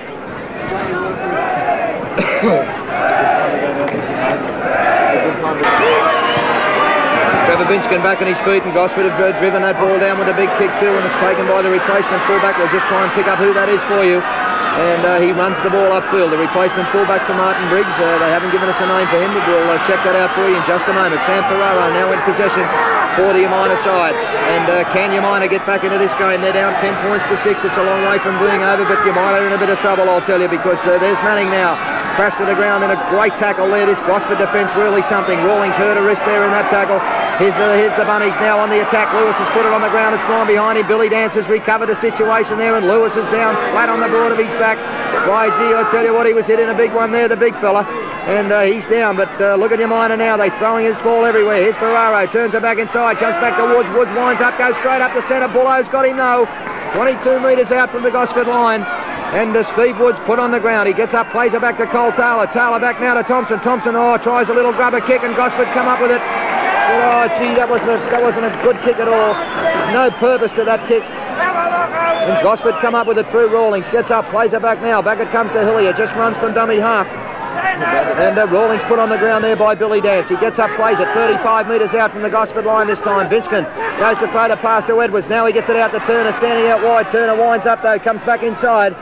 And the Umina cover defence pick him up 35 metres out from his own line on the far side of the ground. Pace starting to tell now, Bob. Players really slowing down to a walk. Certainly is, but here's Edwards now. He's one man that hasn't slowed down to a walk. Frank Edwards, he'll go all day, every day. Frank Edwards straight up the centre, put in a good tackle there by Manning. Gets up, plays it back. Back it comes now to Bullo. Bullo shapes the pass, decides to go himself. Oh, he had Noel Lennon in support. Slipped the pass, but Woods has picked it up for Umina. And Woods straight up the middle. And there's players going down here everywhere, like 10 pins, I can tell you. And it's Umina in possession through Manning. They're going to pass out to Ferraro. Ferraro on to Finnegan. Finnegan up the far wing. He's beaten one. And I think they've run him out into touch. He's out into touch, about 10 metres out from the Gosford line. There's one thing you can't take away from Umina, and that's courage. They have not stopped. I thought they were down and out about 5 minutes ago. It looked as though it was the turning point, but they've come back again, and they've certainly got a ton of heart. They won't throw this in right to the final bell. Bob, it's going to be a great relief for the next team that scores with this mounting pressure. I can imagine how the players are going to feel when they see one of their teammates race over the football. Certainly is. Okay, well, Umina have come up with the ball. Who is it? Big Gary Lewis makes a bust at the try line. Gary Lewis, and he's pulled out about 1 metre short. Oh, the big fella on the ball. Here's Umina. What can they do with it? Can they get back into it? Out it comes now. Oh, Finnegan. Finnegan in from the wing, hitting a big bone-jarring tackle by Turner. Gets up, it's Thompson in possession. He makes a dart at the line, Thompson. And look at the Umina bunnies now. Up they go. Ferraro throws it on. He turns it back inside to Taylor. Oh, hitting a big tackle there too. I think it was Bullo. And put on the ground. Taylor 10 metres out. Here they go now, the Umina bunnies. Thompson now. That's the 5th tackle. The ball's loose on the ground. It'll be a changeover though, I think. A changeover in possession. And it'll be Gosford now to take it out from their own line. And there was a lot of inexperience in that then. They were rushing everything they did. They didn't know which direction they were going to go, right or left, and there's plenty of time. They should settle down. Just had a settle play because we've still got 20 minutes left in this second half. 20 minutes gone, 20 minutes left, and the score 10 points to 6. Gosford in possession. Let's see if the experience can show out here. Here's big Noel Lennon down the flank. Oh, tries to get away from Peters, but Peters has got him locked up. And looked inside to unload, but no runners coming onto the ball. He'll get up and play it, and right on the 22 metre line. Here's Trevor Hoare. Trevor Hoare now wide off the fringe of the ruck, and the Umina defence swarm all over him like a blanket and rub him up, put him on the ground. Hoare now gets up and plays it back to Stubbs. On it comes to Binskin. He looks for runners. Binskin got Plater outside. Now he gets a pass on to Clark. Clark, oh, nearly busted through there. Looks like Binskin, is it? Binskin down. On the broad of his back. Now it's Plater, I think. Now Binskin up, and he gets a pass away to Edwards. Edwards now, the ever-present Frankie Edwards. And he's tackled now, 40 metres out from his own line. 10 points to 6 in favour of the Gosford Town. He's in the 83 grand final. Gosford in possession. Through Turner, puts the kick in, and he's kicked it down wide down to Warren Peters' wing. Takes it okay though. Peters, and if he gets away, the big fellow is gone. Dropped in a glorious tackle by Kim Channels. Oh, what a great tackle it was, and I tell you what, Warren Peters not too happy about that, but it was a super tackle. Here they go now, the Bunnies. They're in possession. 35 metres out from their own line. 10 points to 6, the Gosford Townies. And what a grand final this is, I can tell you, it is a beauty. Umina Bunnies in possession through Leo. Works it upfield, 40 metres out in centre field. And he's put on the ground. Gosford looking a bit wary too, I'll tell you. Billy Dance now, dummy half. Gets a pass on now, out it comes to Mickey Williams. Gets a pass back to Dance. Dance shapes the pass, goes himself. And this game has come alive. Dance put on the ground, 4 metres out. 4 metres on the Gosford side of halfway. Gets it back to MacArthur, shapes the kick, puts it out over touch. And scrum will pack down, and that was the kick of the tied scrum half back, Dennis. Didn't really matter, but Bob, they'd probably taken up their 4 or 5 tackles, so they were going to lose possession, so the scrum was as good as anything, I assume. All right, well, the scrum will pack down, 3 metres on the Gosford side of halfway. And it'll be Trevor Binskin to feed. And it's 10 points to 6 in favour of the Townies. And both packs, Jimmy Wood's just trying to get both packs set. In it goes. Gosford come up with it, but Jimmy Wood's not happy with it. In it goes again. Oh, clever bit of play there by Binskin too. Just kicked that ball back with his foot. And that's the sign of an old hardhead. But he gets up now and plays it back, and it's Vane Tempest. But I think Jimmy Woods has got Umina all inside the 5. Yes, he has.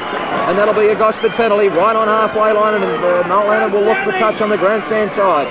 Yes, and at this stage, Gosford pulling right away in the scrum department. 11 to Umina's 4, and in the penalties, 9 to Gosford and 9 to Umina. 11 to 4 to the scrums, nearly 3 to 1. Okay, Channels now takes the tap free and puts his head down and goes straight into the Umina defence. Cole Taylor wraps him up in company with Joe Leo.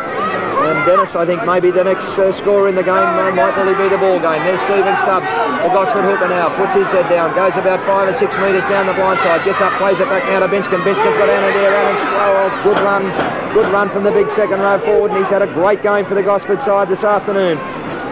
Noel Lennon now will get up and play it back to Hillier. Hillier now puts his head down and makes another gain of about 7 or 8 metres. And they're about 10 metres out now. Oh, look at this Gosford side now. Benskin heads for the corner. He's got Bullo there. Bullo charges at Warren Peters. And he's pulled down about 6 metres short, right in the scoreboard corner. Bullo will get up and play it. Back it comes to Hall. Hall runs across field, hitting a good tackle, can't unload. And Warren Peters got him wrapped up. And that'll be a changeover of possession there. Umina will come up with the ball 10 metres out from their own try line. They get up now, play it back. Back it comes to Ferraro. Throws 2 dummies. Oh, hitting a big tackle there by Shane Rawlings. Good stuff from the young fella. And he's calling his players up. Rawlings, he said, come on, we've got this one. Let's get up here and get on with the job. Thompson now in possession for Umina. He'll get up, plays it back to Ferraro. Ferraro now on to Manning. And by gee, I tell you what, there's some tired footballers out there at the moment. And why wouldn't they be? It's been played at a great rate today. And Ferraro now, dummy half, throws the dummy, goes himself. Oh, he's got MacArthur. Gets a pass from MacArthur. He's blind, puts a little chip in over the top. Oh, and he's so, gee, I tell you what, I don't know. Blaine Tempest there, got in the road. And Jimmy Woods has okayed it though. And I think Gosford have come up with it. By gee, I don't know about that one, Dennis Smith. What do you think? I don't think it deserves anything better than what it got, because I think that Thompson had a fair bit to do with it himself. He didn't try to change course. He runs straight into the fullback. I think a little bit on both parts, Bob. I would have let it go. Okay, well, Jimmy Wood said it was okay, and Gosford now, they've worked play up about 30 metres. I tell you what, this game at 450 mile an hour, and there's some tied footballers there, but here's Trevor Hoare now. He's not tied because he's still on the boil. And I tell you one fella that is tied, me. But here's Binskin now, puts the kick in, drives it down to the wing too. They'll have to get to that pretty quick. Slattery now, the replacement player for Briggs. He's taken it, runs it upfield, but they sit there and wait for him. Taken in a great tackle there by Darryl Turner, picked up and upended. Gets up now, Slattery, plays it back to Ferraro, gets it on to Peters. Peters across field. And he's easy meat there for the Gosford defence. They wrap him up, drive him back. And the tacklers there was Plater and Warren Hillier. Gets up now, Peters, plays it in centre field. 5 metres on their own side of halfway, and there's a minor penalty. A minor penalty, and I think it was for the marker not standing square onto the man playing the ball. Bob, yeah, I was just going to say to Bobby Scott, you commented how fast they were going earlier, Bob. They haven't slowed down too much up to date, have they? No, they had a bit of a spell there, but by gee, it's been a cracker pace. They're out on their feet, and you can tell by the number of players that are going down. We've got to support Sharma. He's ready to go down in a minute, I think. Not wrong. That's why we brought you along today. Okay, Ferraro will take the tap free, 10 metres on the Gosford side of halfway, and what a game we've got our hands. 25 minutes gone in this second half, and Gosford leading 10 points to 6. And Umina now in possession through Ferraro. No, it's not, it's Manning. I'll get up and play it, and there's the Umina penalty. Bit of silly stuff there from Rawlings, bit of inexperience there. Jimmy Woods penalising Rawlings for rubbing the Umina player's face in the dirt. And Umina take the penalty. By gee, they're not done with yet. The Umina Bunnies, I'll tell you, not by a long way they're not done with. Ferraro calling his troops together. He's going to rally the side. Ferraro now. Come on, he said, let's get on with it. We're not beat yet. We're only down 4 points. And we can get right back into this grand final. He'll take the tap free now. 20 metres out, does so. Gets the ball on to Williams. Puts his head down, Williams, and charges. And he's brought down about 7 or 8 metres out on the grandstand corner. Gets up, plays it, back to Ferraro. Ferraro on to MacArthur, throws a dummy, gets it on to Leo. Leo charges at the line. And some good Gosford defence there. Noel Lennon and Trevor Horn. Oh, by gee, they're getting up awful slow now. And here they go, the Umina Bunnies. MacArthur shapes the pass, brings it round the other way, picks up his mate, picks up Gary Lewis. Lewis flying at the line, bumps off one. Lewis, he's still going. Channels has got him though, and pulls him down about 3 metres out. Kim Channels, and what a great game. I'll tell you what, nobody'd have to be worried about paying the admission money here today. I'll tell you, Ferraro in possession for Umina, 4 metres out. 4 metres out from the Gosford line. And he'll get up and he'll play it back. There it comes, back to Williams. Williams now gets it on to MacArthur, swings it out to Thompson, throws it he goes himself, Thompson. Now he gets a little pass away to MacArthur. MacArthur flies to the line. Oh, throws a pass back. It's picked up by Williams, and Williams is over. Oh, what a great try. Oh, what a great try. Did they need it? They certainly did. They certainly did. And that came from Jamie Thompson, the 5'8", because he ran across. He was stopped about 5 metres from the try line, and as he went across the field, I think he noticed Johnny McCarthy inside him. He flicked the ball inside. Johnny McCarthy's been there, and we found, I think it was replacement fullback, was it, Bob, that finished the move off. Yes, it was. I called it as Williams because I just couldn't see the number on his back. I thought it was Williams that went over and scored the try, but it was Slattery, I think, that scored the try, and he scored it about 3 metres to the left-hand upright. So, boy, have we got a ball game now. 10 points all in the 1983 grand final and the kick to come. And MacArthur's got it placed, moves back from it now, sets himself, takes 2 paces to the right, round the corner, left foot, away it goes, there it goes. Oh, and he's missed it. He's missed the kick, would you believe, from right in front, nearly in the score. 10 points all, Umina and Gosford. We might be here all night, I think. I think we'll be here all night. I think it'll be here all night. Should hope it doesn't go into extra time. Oh, was that costly? That was the ball game. Hey, Billy!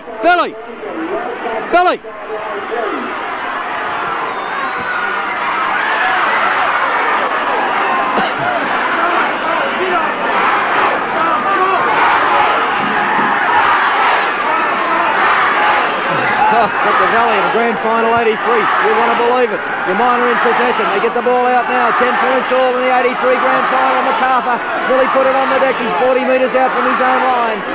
And he'll get up and he'll play it back to Ferraro.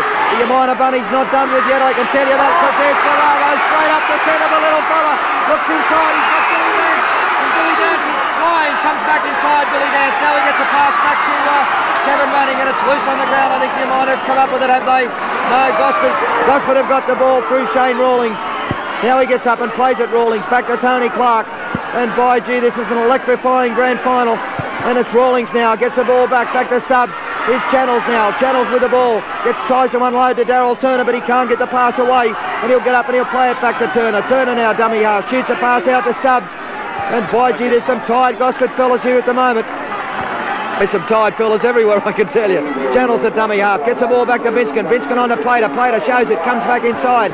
Gets a pass away now to Warren Hillier. Warren Hillier downfield. And he's brought down in a good tackle there, about 1 metre on the Umina side of halfway. Gets up, plays it back now to Edwards. Edwards gets a pass to Binskin. Binskin gets it out now to Big Anthony Clark, and he winds up down the Leeds Club side touchline. Put on the ground, and that'll be the 5th tackle. Umina will come up with the ball through a changeover.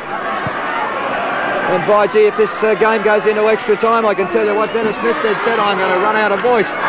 Yes, well, I think it's very important now for Gosford to really change their tactics, because they've worked their forwards into the ground, and unless they start spinning this ball out wide and giving some of these pressure players out wider to take a bit of pressure off the forwards, they're going to fall into the trap that Umina are setting them. Well, and what a great game of football it's been. What a tremendous 1983 grand final. Umina in possession now, 40 metres out from their own line. There's MacArthur. Gets a pass out to Thompson, shoots a little pass on to Leo. Leo pops one up in the air. Who's going to come up with it? Thompson's come up with it, and he's burst away. And they're after him. He gets it out to Peters. Oh, Peters can't handle it with the line wide open. Oh, and that would have been the ball game. It came off Warren Peters, so I think we can give him some excuses for not hanging on to that one. It wasn't the best of passes, but by gee, Rossi Birrell, if he'd have taken that one, mate, that would have been the ball game. Close the ball game. What about they spin it wide now? Spin it wide now. Oh, there's Gosford. Gosford in possession. A bad pass to Trevor Hoare, and a knock on 22 metres out, right in front of the Gosford sticks, and the pressure mounting. What have we had? 31 minutes. 31 minutes gone in the second half. 9 minutes to go, Bob. Anyone's game. You couldn't pick it. Oh, what a game of rugby league this has been. They couldn't complain about the admission money today, Bobby Scott. A great game, and I think, as far as this last 9 minutes is concerned, it's all on courage. I agree with Dennis. Fitness, you can throw that away now.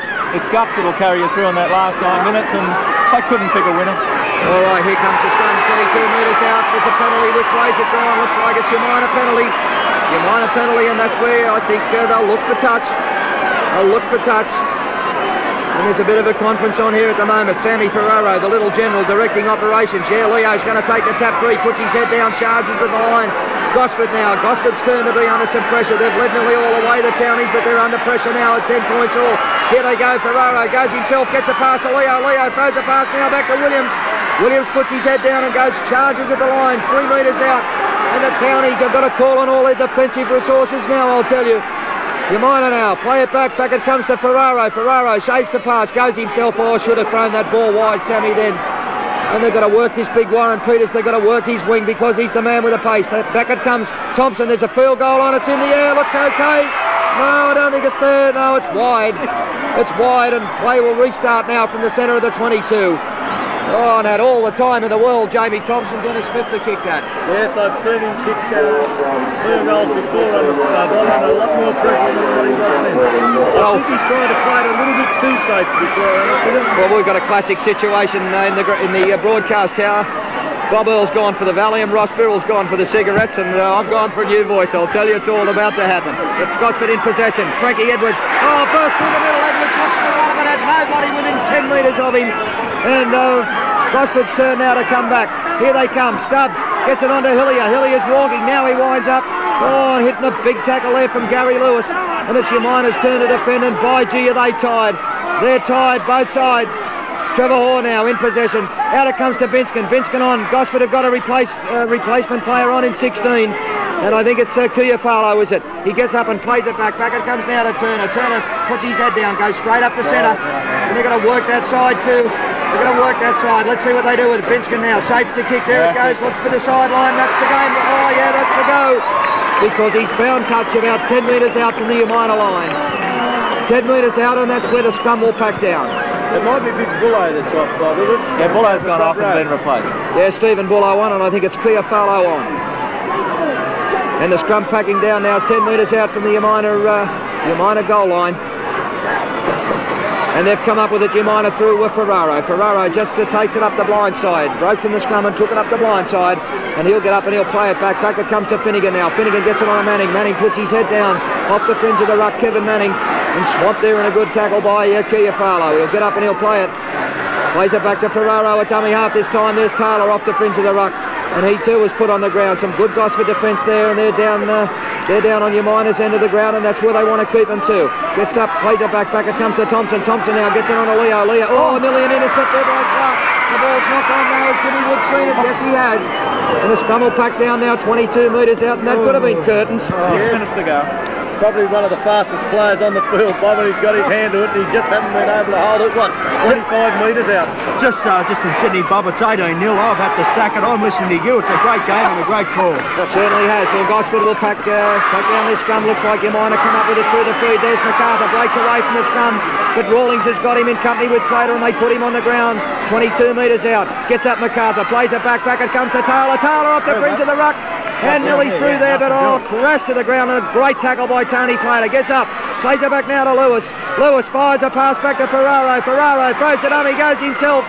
And the Gosford defence come across, put him on the ground 5 metres on the Umina side of halfway. Umina in possession through Thompson. Thompson now comes up the middle. And look at this Gosford defence. They've got to defend for dear life. 3 tackles gone, and we've got about 5 minutes to go in the game.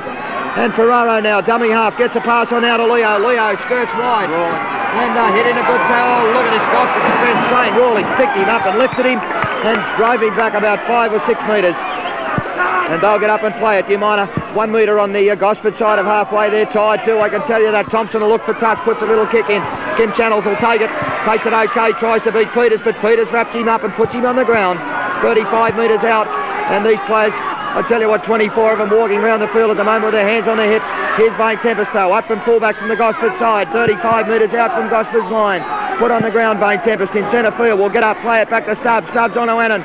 Fires a pass out now to Daryl Turner. Daryl Turner goes out wide, then he comes back up to centre field.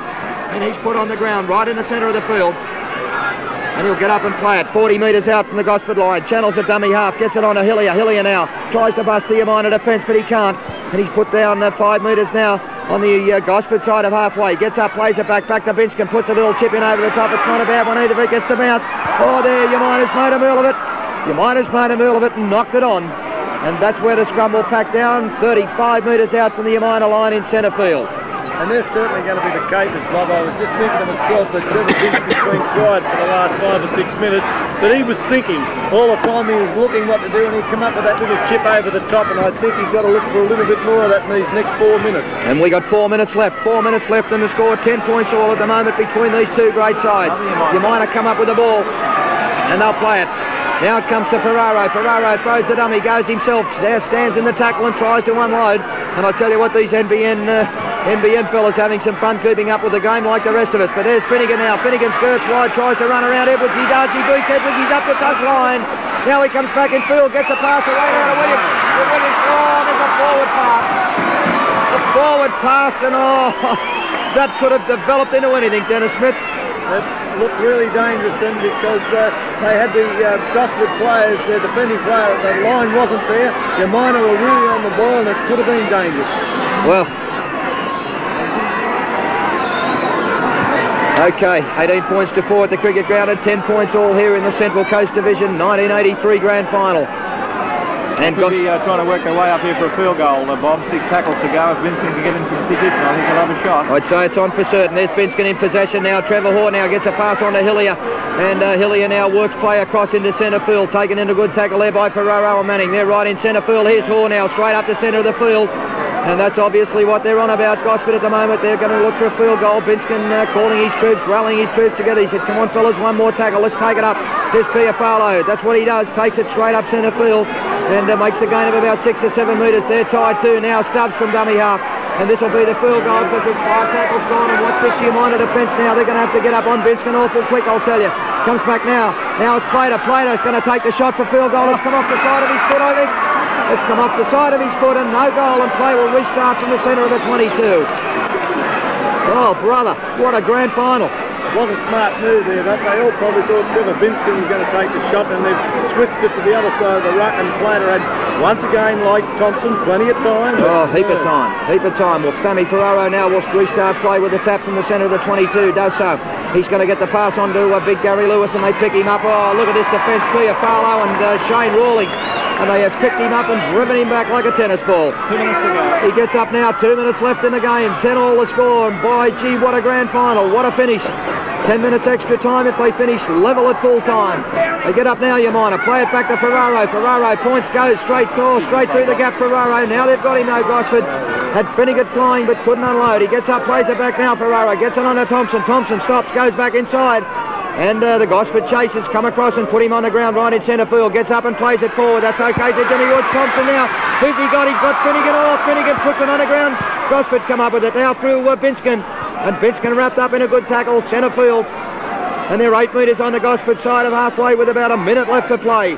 Hillier now takes the dummy half, gets it out to Hoare. Hoare runs it upfield. And by gee, I tell you what, they're not in any position now. 1 minute to go, 10 all the score. And it looks like we're going to go into extra time in the 83 grand final. There's Vane Tempest, takes it up himself, Vane Tempest now.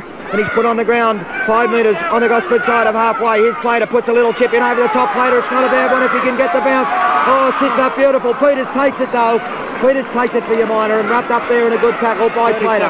Peters gets up, plays it back. Back it comes to Slattery, runs himself, Slattery. And up he goes, straight upfield. Slattery's got Peters there. This could be the ball game. Oh no, Peters taken in a good tackle. Peters put on the ground right in centre field, and by gee, we're about 5 seconds out from full time. Umina in possession. Here's Thompson. Thompson now, out to Dance. Dance gets it on to Lewis. Lewis upfield, gets another pass out. And he's put on the ground. About 10 metres out, 30 seconds to go. And Umina in possession. What's happened over in that corner? Looks like a double knock on, I think it is. And there's the bell, 10 all the score, there's the bell. And what will happen? Jimmy Woods just signalling, yeah, there it is, 10 all. 10 all, so we'll go into extra time, and I really don't know, Dave Harrison, if my voice will last that long. We'll take a commercial break. Good stuff. You're killing it. Give him some adrenaline. Get some coconut. Mate, there is not a soul has moved, I'll tell you. Even the dogs have stayed on the ground. That's how good it is. But it looks like Tony Plater coming off to the Gosford side and Adam Westrip going on. Bob, would you say at this stage that Umina seem to be holding up a lot better than what Gosford are? I notice they're supporting the player with the ball when they're on the attack more so than Gosford. Gosford are running one out, and this is going to be a major factor. It's going to be hard to make a break, but if you do make a break, you've got to make sure there's someone there to carry on with the job. Well, I think the danger is going to be for Gosford, Dennis, if they can work Warren Peters into some sort of a situation where he can bust through with the ball. They're certainly going to be in big trouble. Okay, well, let's see Umina in possession in the first session of extra time. We've got 10 minutes extra time each way. And Gary Lewis now in possession for the Umina Bunnies, right in centre field, and he's 30 metres out. And by gee, what a grand final this has been. I know I've said that 3 or 4 times, but this is probably the most exciting game of rugby league that I've ever been associated with. It is super stuff. And there's a touch judge in, there's an incident on there, and I think it involves, let me see, who's he pulled out? Darryl Turner, I think it'll be. Darryl Turner for an incident on that Umina player. And Bruce Shipton, the touch judge from the grandstand side in. It's silly thing for Darryl to do too, because he only threw a bit of a slap, he didn't harm anyone, he didn't hasn't hurt anybody, but he's going to now give Umina 6 more tackles and really have the pressure on them in a stage when they don't really need it. Well, they've certainly got enough pressure without putting any additional pressure on them. I'll agree with that comment, Dennis Smith. Okay, Umina in possession, and of course in this first extra session of extra time, Umina are running towards the Broadwater end of the ground. Here's Cole Taylor now in possession. His work play up right onto the halfway line, Cole Taylor, and he's tackled there, and a good tackle by Westrup, and put on the ground in company with Rawlings. Gets up, plays it back to Ferraro now. Ferraro gets it on to MacArthur. MacArthur on to Thompson. Shows the ball. Thompson gets it on to Billy Dance. Oh, good stuff too. Oh, but a good tackle there. Great tackle there by Rawlings, and I think they've pinched the ball, Gosford. No, loose on the ground. Loose on the ground. The ball went forward and then back, said referee Woods. So we'll pack down a scrum right on halfway. In Sydney, Parramatta, Canterbury 18-4. There's a score with 5 minutes to go. Okay, Ross, thanks for that. So it looks like a Parramatta Manly grand final next week, and what a game that'll be too. Okay, in it goes. And it's Umina now. Have come up with the ball through Thompson. And he swings it out wide to Billy Dance. Did well to hold that, did Billy Dance too. They've swung it out wide. Here's Thompson now. Had a big part to play in the game in the last 20 minutes, Thompson. Now he gets a pass on to Taylor. Taylor beats one. Gets away from the tackle of Stephen Stubbs, and he's wrapped up, put on the ground now though, and it was Warren Hillier that got him. Gets up, plays it back now, back to Finnegan. Finnegan goes himself, he's had a good game. Oh, Finnegan has gapped him. Finnegan's gapped him, runs for the line too. He's beaten one, beaten two, still going Finnegan. Oh, great run from the wing of Finnegan, and by gee, I tell you what, pulled up about 8 metres short. They get up now, Umina. Here's Ferraro. Oh, but there's a penalty there, is there? Yeah, a little knock on. A little knock on, no, a little knock on in there. No penalty, but a little knock on. And a player, Bob, that I thought would possibly be in running for the player of the match, Shane Rawlings, that's tackled everything but the goalpost, was the player that missed that Umina player then. So it just shows you the fortunes of rugby league. Certainly does. Okay, well, Gosford make another replacement here. We'll pick this up. Here's Umina in possession. This could be the ball game. Oh, Woods through the gap and swamped by the Gosford defenders. And Woods will get up and play it 10 metres out. Ferraro charges at the line. He's got MacArthur there. But MacArthur tackle there, still standing upright, couldn't unload though. Ferraro calling all his troops in, goes himself, comes back the other way, gets it on to Dan, stands now, gets it onto Williams, and Williams pulled down about 1 metre short, and you wouldn't believe this crowd here, they're on their toes, they're hanging off the grandstand, they're everywhere. MacArthur puts a little chip through, put it on his foot, there's a race for the line, but I think it's gone out over the dead ball line. No, Westrup's got it, but he's tackled in the touching goal area, and they'll restart play from underneath the goalpost. This is certainly going to have pressure still on Gosford, Bob, because we've got a line drop out. Umina back on the attack straight away. Oh, good stuff, Umina. By gee, haven't they come alive? And you know who was? I think it was me that said earlier that they could be in trouble condition-wise, Dennis, but they're finishing very strong at the moment. There's the drop out now from underneath the goalpost, and it's Gary Lewis that takes the ball, stands up. I think they're going to push him out over into touch, though. Yes, they do. They put him out over into touch. So we'll put down a scrum 10 metres out from the Gosford line. A lot of possession going to Umina. Roberts playing a big part. Cole Taylor certainly doing his job. And Darryl Turner coming off, carrying an arm injury. Darryl Turner off for the Gosford side. And I'll try and pick that replacement player up for you in a minute for Gosford. They've made 3 replacements at this stage. Binskin now feeds and they win it too. Now it comes now to Vane Tempest. Looks like Vane Tempest has gone up into the 5'8 position. And he's caught one in that tackle too, the young fella. Okay, they get up now. And it's Frank Edwards in possession for Gosford. And he puts his head down and just runs from dummy half up the blind side. They're all going one out at the moment, Gosford. They're pretty tired too, and why wouldn't they be? Binskin in possession, gets it on to Westrup now. Westrup not looking good. And tries to find a gap in the inner minor defence, but they've come alive, the Bunnies. The Bunnies have really come alive in this last session of play. Westrup now gets up and plays it out to Binskin. There's the replacement player playing in 17. We'll try and pick him up for you. O'Toole it is, Mick O'Toole. And he gets up now, plays it back. Back it comes to Annan, gets it on to Hall. Hall looks for runner, picks up Stubbs. Stubbs the hooker, standing out there, gets it on to Clark. Clark now gets it out to the winger on the far side of the ground. That's Channels. And Warren Peters, his opposite number, puts him down. Out it comes along the line. Hall's got it, gets it out to Hillier. Hillier now to Binskin. Binskin gets it out to O'Toole. O'Toole's gapped him straight up the centre. Mick O'Toole looks for a runner, but he's got nobody there in support. He couldn't unload. And that'll be a changeover. Umina will come up with it. And if we recall, Mick O'Toole came on last week, Bob, and bought Erina run done, and I wonder if he's going to do the same thing here again today. Well, here's to Umina. They've got the ball now through Billy Dance, 40 metres out from the Umina line in centre field. And by gee, what a grand final. MacArthur goes the blind side, goes himself, and there's this Gosford defence. Channels and Hillier put him on the ground. Ferraro gets from the nubby half and puts his head down, goes straight up the centre. Ferraro, what a magic game of football he's played today for the Bunnies. No more better than this bloke though. Jamie Thompson. He's had a great game as Jamie Thompson. And he's made a gain there of about 7 or 8 metres before he's put on the ground. He gets up, plays it back. Back it comes to Leo. Leo down the blind side. And hit in a good covering tackle there by the Gosford defenders. He gets up and plays it back. Back it comes now to Cole Taylor. Cole Taylor puts it back to Thompson. He puts the ball in the air. They go back for Clark. Oh, takes it beautifully. Clark, and he's hitting a big tackle by Warren Peters. 35 metres out now from the Gosford line, and the score still 10 points all in this 1983 grand final. We're into the first section of extra time, and here's Vane Tempest up the middle. Vane Tempest. Gary Lewis off for Umina. I think that could be a silly decision. I think Lewis was playing good football and they've pulled him off. Certainly was. He was making some big charges. But here's Binska now in possession for the Gosford side. Gets it on now to Kuya-Farlow. And by Alan Johnson on the field for Umina. He's obviously the replacement for Gary Lewis. And there's the ball loose, and that's a bad bit of play from Gosford. That's a bad bit of play from Gosford. They can ill afford to do that, Dennis. Okay, Parramatta up in Sydney. The main point is at this stage of the game, Bob, in the last 10 minutes each way, is not to panic. You've got to really settle down, stick to your game plan, and don't do anything silly. Just really take your time, because you'll find that the normal thing is for players to panic. And that's the worst thing you can do. You've really got to settle yourself down. All right, Binskin. Gosford penalty there, and Binskin takes the kick for line. Full time in Sydney, Bob. Parramatta 18-4. They meet Manly next week's grand final. Okay, Frank Edwards now will take the tap free, and he's 35 metres out from the Umina line. Takes the tap free now, gets it on to Binskin. Little run around there with Binskin, and Edwards just puts his head down, goes straight up the centre, and a gain of about 5 or 6 metres. The tacklers there were Alan Johnson in company with Mickey Williams. They get up now, Gosford, play it back to Stubbs. And Stubbs there hit in a good tackle by Alan Johnson again. He's been a handy player for the Umina side this week. Here's Gosford in possession now. Through Annan straight up. He's gapped him. Annan looks for a run. I think he's lost the ball. They go back for it. As Rawlings come up with it, I think Rawlings has saved the situation for Gosford. Let's see what referee Jimmy Wood says, though. Yes, Rawlings now 10 metres out from the Umina line. Let's see if they can put a try on. Here's Binskin now. Looks for a runner. Picks up Kuya-Farlow. Kuya-Farlow straight at the line. But he can't get his arms free, and he's pulled down there. Some good Umina defence. And it'll be Westrop now at dummy half. Goes himself, Westrop, puts his head down, straight at the line. Oh, he's a metre short, pulled up 1 metre out. They've got to swing the ball wide. They've got Umina bunch behind the line. Here they go, Binskin, drop it, field goal. Charge down now, comes back, Annan's going to pick it up. Goes himself, the big fella. If he can get it wide, he's got a runner. He's got Edwards outside. Edwards props, comes back inside.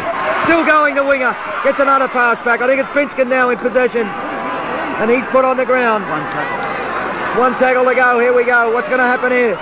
Here's Gosford now. Rawlings puts his head down, charges the line. And a little knock on in there, is it? A little knock on. And Shane Rawlings through the gap for all money there and a knock on. Can you believe it? Yes, and Noel Evan had a lot of experience, but he found himself out in no man's land really for a forward. If he had to really come back infield or straighten up and brought Frankie Edwards round him, they really had the pressure on Umina, but he went across the field and was looking for Edwards to come round him, and all he did was draw the defence with him. Dennis, it's time like this you wish you did that extra lap round the oval, right? Yeah, that's right. Telling on him out there now, and possession's vital, like gold. I couldn't agree with you more, Bobby Scott. I wish I'd have done the extra lap round the oval myself this morning after this one. What a great game of rugby league, but we've got a player down at the moment. I think it's looks like it could be Warren Peters, is it? Can't understand Umina bringing Lewis off. I thought Lewis had a very quiet first half, but in the second half he played great football along with Sam Ferraro. He's been in everything. But they've pulled Lewis off, and I think they're going to miss him a little bit, particularly in attack, because he was setting up a lot of moves. He was making a lot of inroads, Bob, particularly in that last 10 minutes or a quarter of hour, wasn't he? He was making some big charges at the line, and I think maybe that's a silly mistake. I probably agree with you there. But here's this Umina player still down on the ground, receiving attention from the Umina trainer. And it's, I think it's Jamie Thompson, is it? I just can't work out who that is. He's on the ground at the moment. The game doesn't deserve a winner or a loser. They both should win this game because there's just nothing in it. And whoever wins this, there's going to be I think a bit of luck will count from here on in. Okay, no, it was Gavin Slattery that was down, but the scrum pack's down now about 7-8 metres out from the Umina line. Who's got it? And there's a bit, Gosford have come over through Rawlings. Rawlings makes a charge for the line, and he's pulled down 2 metres short. Oh, how close you got to go if they swing it wide. They've got Umina bunch. There's Binskin. Oh, no, wrong tactics, Trevor, wrong tactics. You've got to swing it out wide. They've got a heap of pace out there. Here they go now. Get it on to Trevor Hoare. Trevor Hoare makes a charge for the line, and that's 3 times they've been pulled down about 3 metres short. Gosford in possession. Can they get the try on the board? Out it comes now. Binskin's got it. Chafes the pass. Gets it on to Kuyafalo. Kuyafalo slips the pass away. It's loose. And Gosford still come up with it. And we're right on time in the first set. There's Frank Edwards now. Charges the line. Frank Edwards, he's over, is he? No, he can't get the ball, and they drive him back. They drive him back, and that's the 5th tackle. What do they do with it now, Gosford? Put it in the air. Must field goal. Must go for field goal. Here they go. Binskin now. Shaped for a field goal. They're going to charge it down. Yes, they have. It's come off a minor player. And Jamie Thompson comes up with it. No, it's not. It's Steve Woods. And there's the 10 minutes. The first 10 minutes gone. And the score is still 10 points all locked together in this 83 grand final. All right, we're into the second session of extra time. 10 minutes in the 83 grand final to go to get a decision. And it's Umina to kick off, and they'll drive it deep. And they've switched ends, of course, and Gosford this time running back towards the Broadwater. Binskin puts his foot to that. He's got Channels in support. Channels runs it up too, but there's big Alan Johnson, and he's grounded him right in centre field, 22 metres out from the Gosford line. And it's anything goes in this 10 minutes, I can tell you. Now they work it upfield. They've taken play upfield, Gosford. But put down there, good tackle there. I think it was Westrup, the Gosford player in possession. He's put down right in centre field. Gets up, plays it back to Rawlings. Rawlings now shapes the pass, gets it on to Hillier. And Hillier throws the dummy, goes himself right over on the Leagues Club side. And he'll get up and he'll play it back now. Back it comes to Stubbs. Stubbs now shoots a pass on to Kuyafalo. He's busted the first line, Kuyafalo, but he's got no runners. Could have got the ball away, but had no runners in support. Now it's Frank Edwards at dummy half. He swings the ball out. Out it comes to Binskin. A little run around there with Edwards. Edwards goes straight up, puts his head down. A good game there by the winger. And he's had a great game for the Gosford side today. And by gee, there'll be some fellas out there that'll sleep well tonight, Dennis Smith. Out it comes now. Gosford. Binskin now puts his foot to it. He said, let's get down this other end of the paddock. That's where we're going to play with it. There's the big fella, Warren Peters, his footies. And if that wasn't a knock, I don't know what was. Because Peters put his hand to that and knocked the ball forward. And if that wasn't a knock on Dennis Smith, I don't know what was.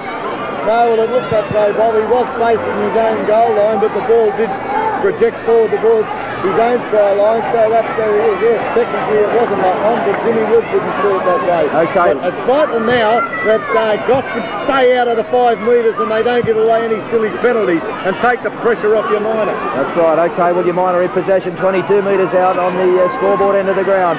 And Mickey Williams will get up and play it back to Ferraro. Comes back to big Alan Johnson. He's going to put his boot to it too because they don't want to play down that end of the paddock either. Back it comes. It takes a big left-hand turn. Young Vane Tempest has got it. He's got some pace too. MacArthur chases him, but he beats the tackle of MacArthur. He can't get away from Billy Dance though. Billy Dance has got him wrapped up. And I think Billy Dance has got a cramp in the leg. Has he? He's down. Yeah, bad cramp in the leg. Here's Frankie Edwards now. By gee, these cramps pretty prevalent at the moment, I'll tell you. And why wouldn't they be? Gosford in possession. They've worked play 3 metres onto the Umina side of halfway. Binskin throws a pass to Clark. Oh, Clark through the gap. But Ferraro's got him, puts him on the ground. 40 metres out from the Umina line. Over on the far side. Gosford now. Binskin gets it out to Edwards. And Edwards playing a big part in the game in this last 10 minutes. But he's put on the ground 40 metres out. He'll get up and he'll play it back to Wennon. The experience now. They'll need the experienced players. Gosford, both sides will. And it's Gosford in possession. They're right in centre field, 35 metres out from the Umina line. And there's Kuyafalo, throws a pass back, but there's another little knock on there. And they don't need those mistakes, Dennis Smith. No, but this stage of the game, Bob, they've got to be excused. All the players are very, very tired, and there's a little bit of panic there. And I think we'll see a few more mistakes before this game, Jimmy. Scrum in centre field, and it'll be a Umina feed through MacArthur. Who's got it? Nobody's got it because Jimmy Woods isn't happy with it. He said, we'll have it again. Just got them both set now. In it goes. Looks like Umina have come up with it. That they have. MacArthur goes back for it all. Goes through the gap. Stands. Stood Westrup up beautifully there and went through the gap. MacArthur, but he had no runners. And he'll get up and play it now. Back to Ferraro. Ferraro shapes the pass, but he's wrapped up there in a good tackle by Trevor Hoare. He's had a great game for the Townies today. And there's Ferraro down with a cramp too. He said. One of his teammates went to grab the leg and he pointed to the other leg and said, the other one, you silly fool. Both sets of supporters should be very happy with these players today. No one's let their teams down. Cramp starting to come in. The fellas are out on their feet, and both clubs to be congratulated, and certainly supporters will be very, very proud at this stage of both teams. Someone's got to win it, I think. Bob, yeah, it's true what you said. It's going to be a shame really to see a loser, isn't it? Because it's been a gutsy effort by both sides, and you couldn't say there was a great deal of difference in either side, so it's certainly going to be sad for the side that does go down. Well, of course, what happens if if it's 10-all at full time? We're back here next week. I think that's the story, but there's Gosford now in possession. No, they've knocked the ball on. Right in centre field, knocked the ball on. And that scrum will pack down right in centre field, 40 metres out. We might have a Sydney replay situation. All right, scrum packing down, 40 metres out. It's a Gosford penalty from the scrum, and oh yeah, they'll have a shot at goal, will they? Sorry, I beg your pardon, I'm getting carried away now. It's a great opportunity here for Vincent to find touch. If you can get a good settler here, it's going to put Gosford right. Oh, they're taking the tap. Yeah, they're taking the tap free through Shane Rawlings, and he's put his head down, and obviously Bobby Scott, they're going to try and work himself into that field goal situation again. Here's Stubbs down the blind side. Oh, good run too from the Gosford hooker, and good gain of about 12 or 14 metres. He'll get up and he'll play it back to Lennon. Lennon swings it wide out. It comes to Hall, goes back inside. Hall looks for a runner. What are they going to do with it? Westbrook's got it. Here's Clark now through the gap. Clark, oh, he's beaten one, but he can't beat the tackle of Ferraro. Put on the ground, 10 metres out. This will be the shot at the field goal, I think. Oh, Binskin shapes the kick. There it goes. Charge down again. Come off for your minor player. And Gosford will come up with it. Little bit of panic again. Yeah, no one's really settling down and putting a decoy on one side of the field. And I think they've got to do it probably on the first tackle, Ross, instead of waiting. I think so, mate. I think you've played a great game up here today.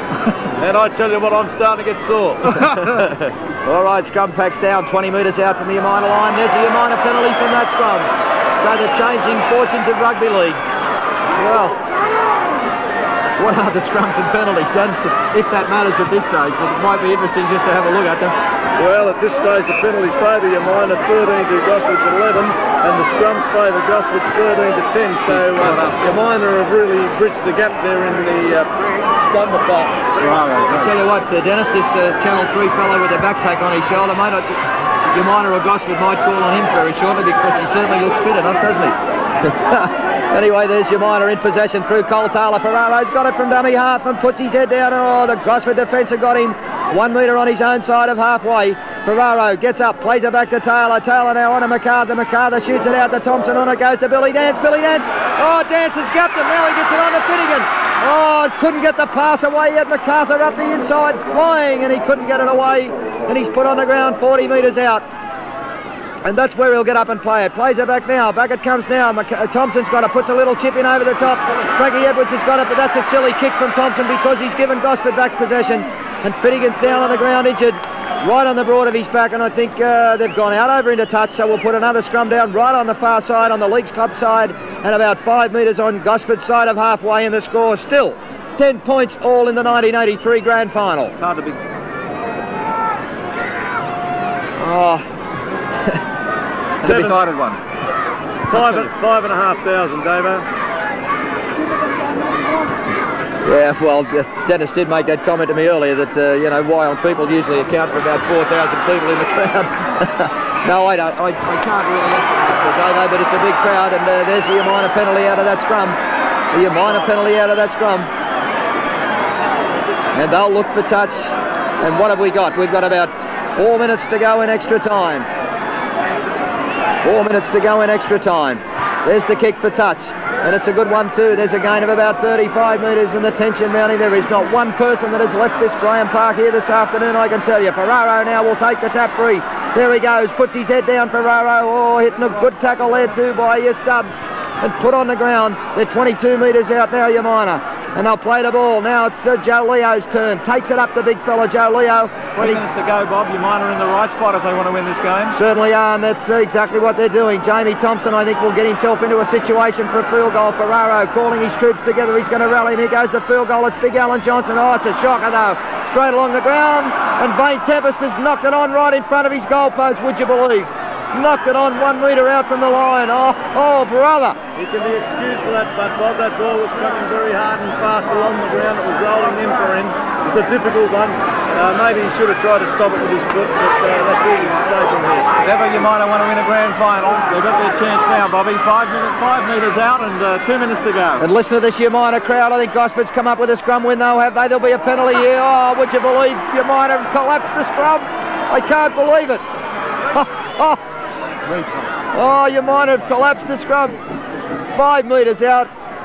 And I tell you what, we've got about 2.5 minutes left for time, and we could dead set be back here next Sunday. We could dead set be back here next Sunday, because if it finishes 10-all, we will be back here next Sunday at Graham Park for the replay of this 83 grand final. I wonder what they'll do, Bob, because that'll clash with the Sydney grand final. I know they won't want to do that. No, that's for sure. But anyway, here's Gosford now. Let's see if they can get down the paddock. Here's Stubbs, gets it back to Channels. Channels now beats, turns around and swivels and beats the tackle. But they're everywhere at the moment. The Umina defenders, they're all over the place. We've got about a minute left. Here's Anna now, and there's the Umina penalty. Oh, silly stuff. Silly stuff. Gosford, Jimmy Woods has penalised the Gosford side for an incorrect play of the ball, and it is 23 metres out, and Jamie, I can't even remember the guy's name, I'm so excited. Johnny MacArthur will have a shot at the goals. It'll be a hard way to lose the grand final for an incorrect play of the ball 10 minutes in. But that's what's going to win it. If he can kick it, it's all over. And wouldn't there be some pressure and some things running around on this young man's mind at the moment? 23 metres out. Well, as we commented earlier, you know, we said whatever side loses this game, it's going to be a shame. It's going to be a bigger shame that if through, 120 minutes of football, 110 minutes or 20 minutes of football, we're going to see it decided through. Here we go. Jamie Thompson got it placed, got it set, takes the two to the right, and everything hinges on this one kick. Moves into it. There it goes. It's hit the upright and bounced away. Oh, can you believe it? Gosford come up with it. I cannot believe the things that have happened in this game today. Binskin in possession, 15 metres out. Fair dinkum, Dennis Smith, if you wrote a book, you couldn't write one better than this. Hillier now, here's Kiafalo, tries to unload, 30 metres out, and it looks like we're back here next week for a replay. They've got the hooter in their hand at the moment. It's Gosford in possession. Frank Edwards takes it up, tries to unload, he can't get his arms free. He's crashed on the ground by Leo right in centre field, 30 metres out. Rawlings now at dummy half, gets it on to Binskin, he's going to kick for the line. Binskin does so, it's taken a left-hand turn. Slattery's come back for it. 10 seconds to go. Slattery now brings it upfield. Binskin's there, waits for him, puts him on the ground with Hoare. They're 40 metres out. What'll he do with it? And there's a little knock on, there's the hooter. There's the hooter, Jimmy Woods just having a look. And it's all over. It's all over, and what a magnificent game of rugby league. 10 points all the score, and we are back here at Graham Park next Sunday for the replay of the 83 grand final.